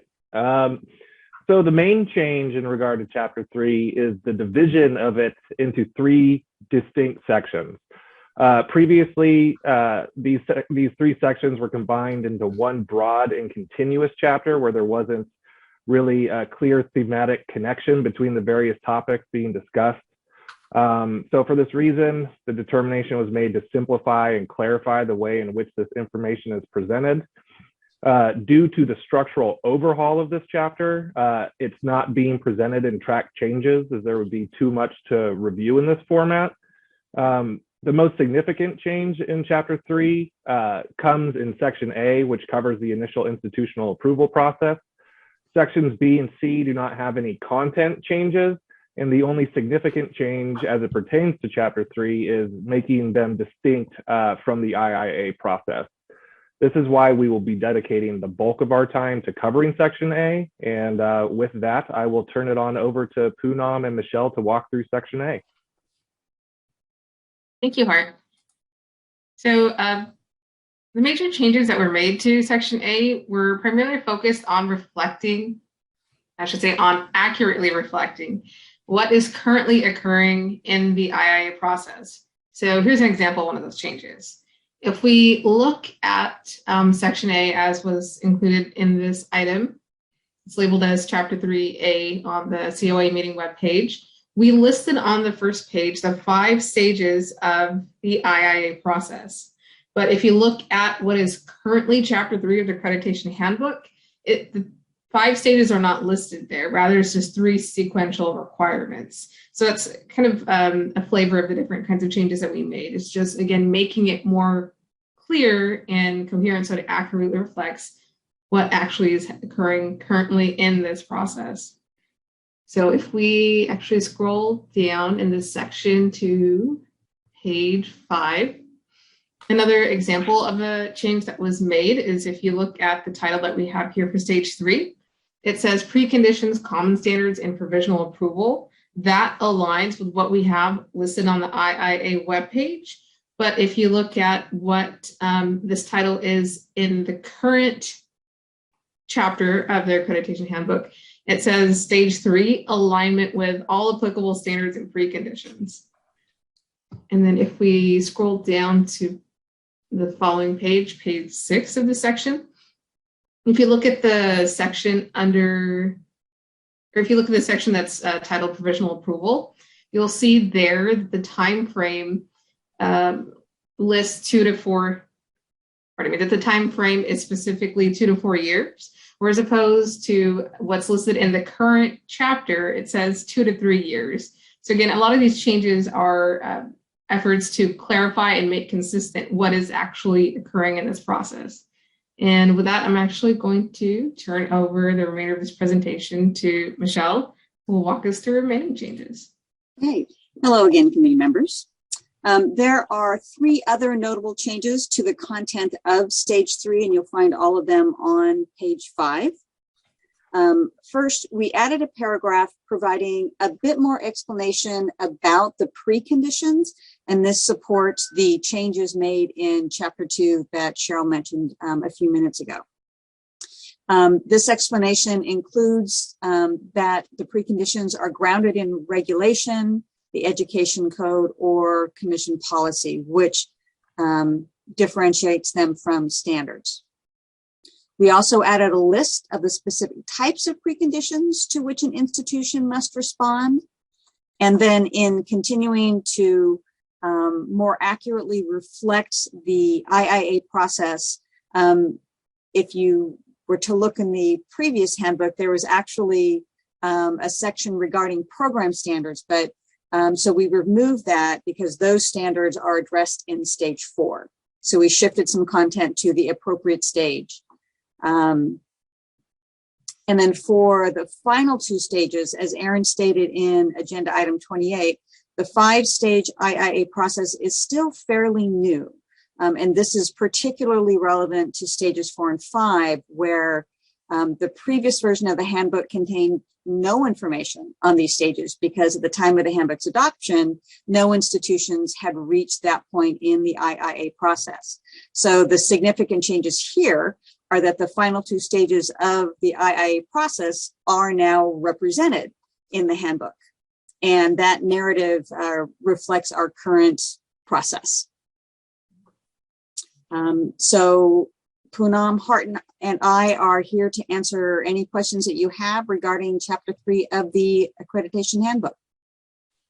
Member Tchaikovsky. Thank you. So forgive me for my lack of fluency in some of this terminology, but at the start of the meeting, I think Cheryl was talking about, she mentioned this a couple times, this effort underway to rewrite or to map the standards onto regulations, right? And then I guess what I'm asking is, what is the difference between commission policy then and regulations? Because you're differentiating those from standards. Can you explain that? Oh, Cheryl, yeah, okay. Yeah, I'm thinking how to answer. So for many years, our standards have not been regulated. And they, as you know, contain words that, if you look at a regulation, are not in sort of what what a typical regulation. If you think about typical regulations, you are working for the water board, and you say a pipe has to be 3 inches long to do a certain thing.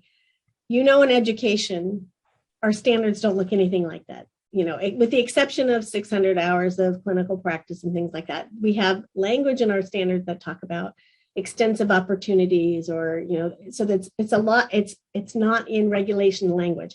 However, we have been advised that our standards, our preconditions, anything that we expect to be enforceable should be in regulations. And so we are sort of going through everything, and as things are being adopted or changed, we are then putting together a regulations packet and putting it through the regulations process. So for example, we just adopted new bilingual standards. Those bilingual standards, we are now working on a regulations packet that will go to the Office of Administrative Law and be then enforceable. We just were able to pass the PPS regulations, and those incorporate the standards. The standards are incorporated by reference. So that means if an institution comes to us and says, I don't want to do this, that is not right, we now have enforcement authority. We can point to that standard and say, no, we have the authority. It's in regulations. It's been a little bit of a challenge because that isn't the world that we had lived in, decades ago. But that is where we are at right now. So we are moving all of these things, our processes, procedures, standards, and any commission policy that's not in regs, to the extent we can, we're trying to get a regulations packet put through. Did I answer that question? Well, that's kind of what I thought. It just sounds like they're moving more toward precondition land. They're like moving in that direction. If you look at a continuum of like legally binding to open to interpretation, you're trying to move things much more in this direction. We're trying to find that sweet spot between maintaining that professional judgment and the standards as being the foundation for that, and still having a little wiggle room.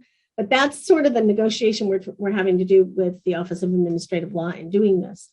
But without having them in regs, it's been said to us that, if somebody really wanted to challenge us on something and it's not in the regulations and it's not clearly defined in ed code, it's not enforceable.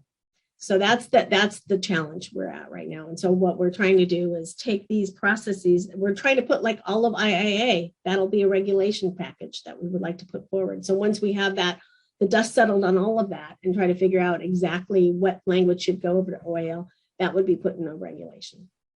Yeah, that gives me pause for thought, because it's a double-edged sword, obviously. It is yes.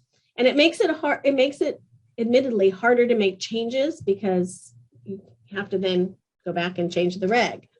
But it is what we have to do, apparently.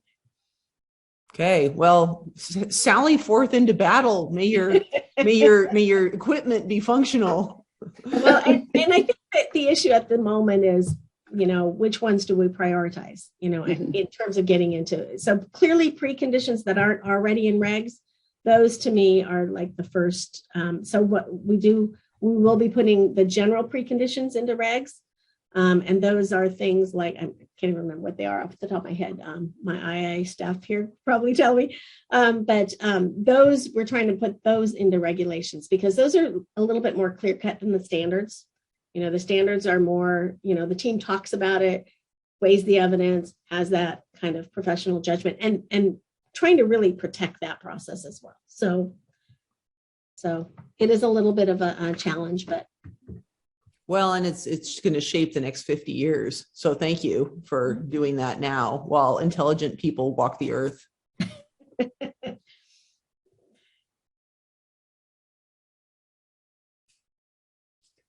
Other comments or questions?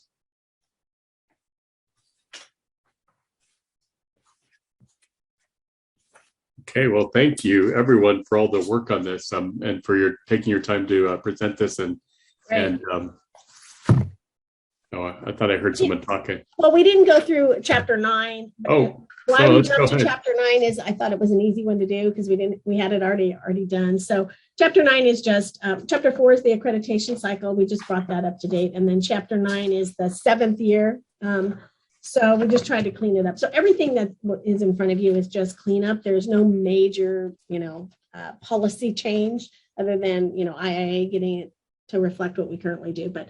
So if there are any changes you see from here on out in any of these chapters, go ahead and send them to me and we will get them incorporated. And the next time you see them, you'll have them adopted. We will bring, like I said, in March, we'll probably bring chapters 5, 6, 7, maybe even 8. So until we get through them. So Cheryl, then needless to say, as we get closer to like decision time, obviously if we could have these like bundled and then, the little urgent alarm, pay attention to this and read through it. And that's when we get out our, sharpened pencils and actually come prepared. I would like to be as prepared as possible to have a conversation about that. And I imagine it would be helpful for us to make sure that we stay on top of and provide comments as we go as well. That would be great. Are there any final comments on any of the chapters since I was trying to speed us ahead without being thorough? That's okay. It's been a long day. We appreciate your attempted expediency there. Thank you. Okay, well, at this time, it is time for public comments. Does any member of the public have anything it wishes to say? Please remember to use raise hand icon, or if you're joining via the toll-free number, press *9 on your phone to inform the meeting moderator that you would like to speak. The moderator will inform you when it's your turn to speak. And do we have anybody seeking public comment? We don't have any members of the public in the attendees room. Sorry, Michelle, I didn't mean to step on you. It's okay. There's no one left but us. Yeah. Okay. Well, having no further business, I adjourn the February 2022 meeting of the Committee on Accreditation. The next meeting of the committee will be March 17th and 18th, 2022. As a reminder, the March meeting will meet virtually. There may be a chance that the rest of the meetings this year will be in person, so be watching for staff notifications to COA members. Even if the meeting is in person, there will be options for members of the public and institutional representatives to join via technology. These same flexibilities will likely not apply to the members of the committee. Staff will update us all as they know more.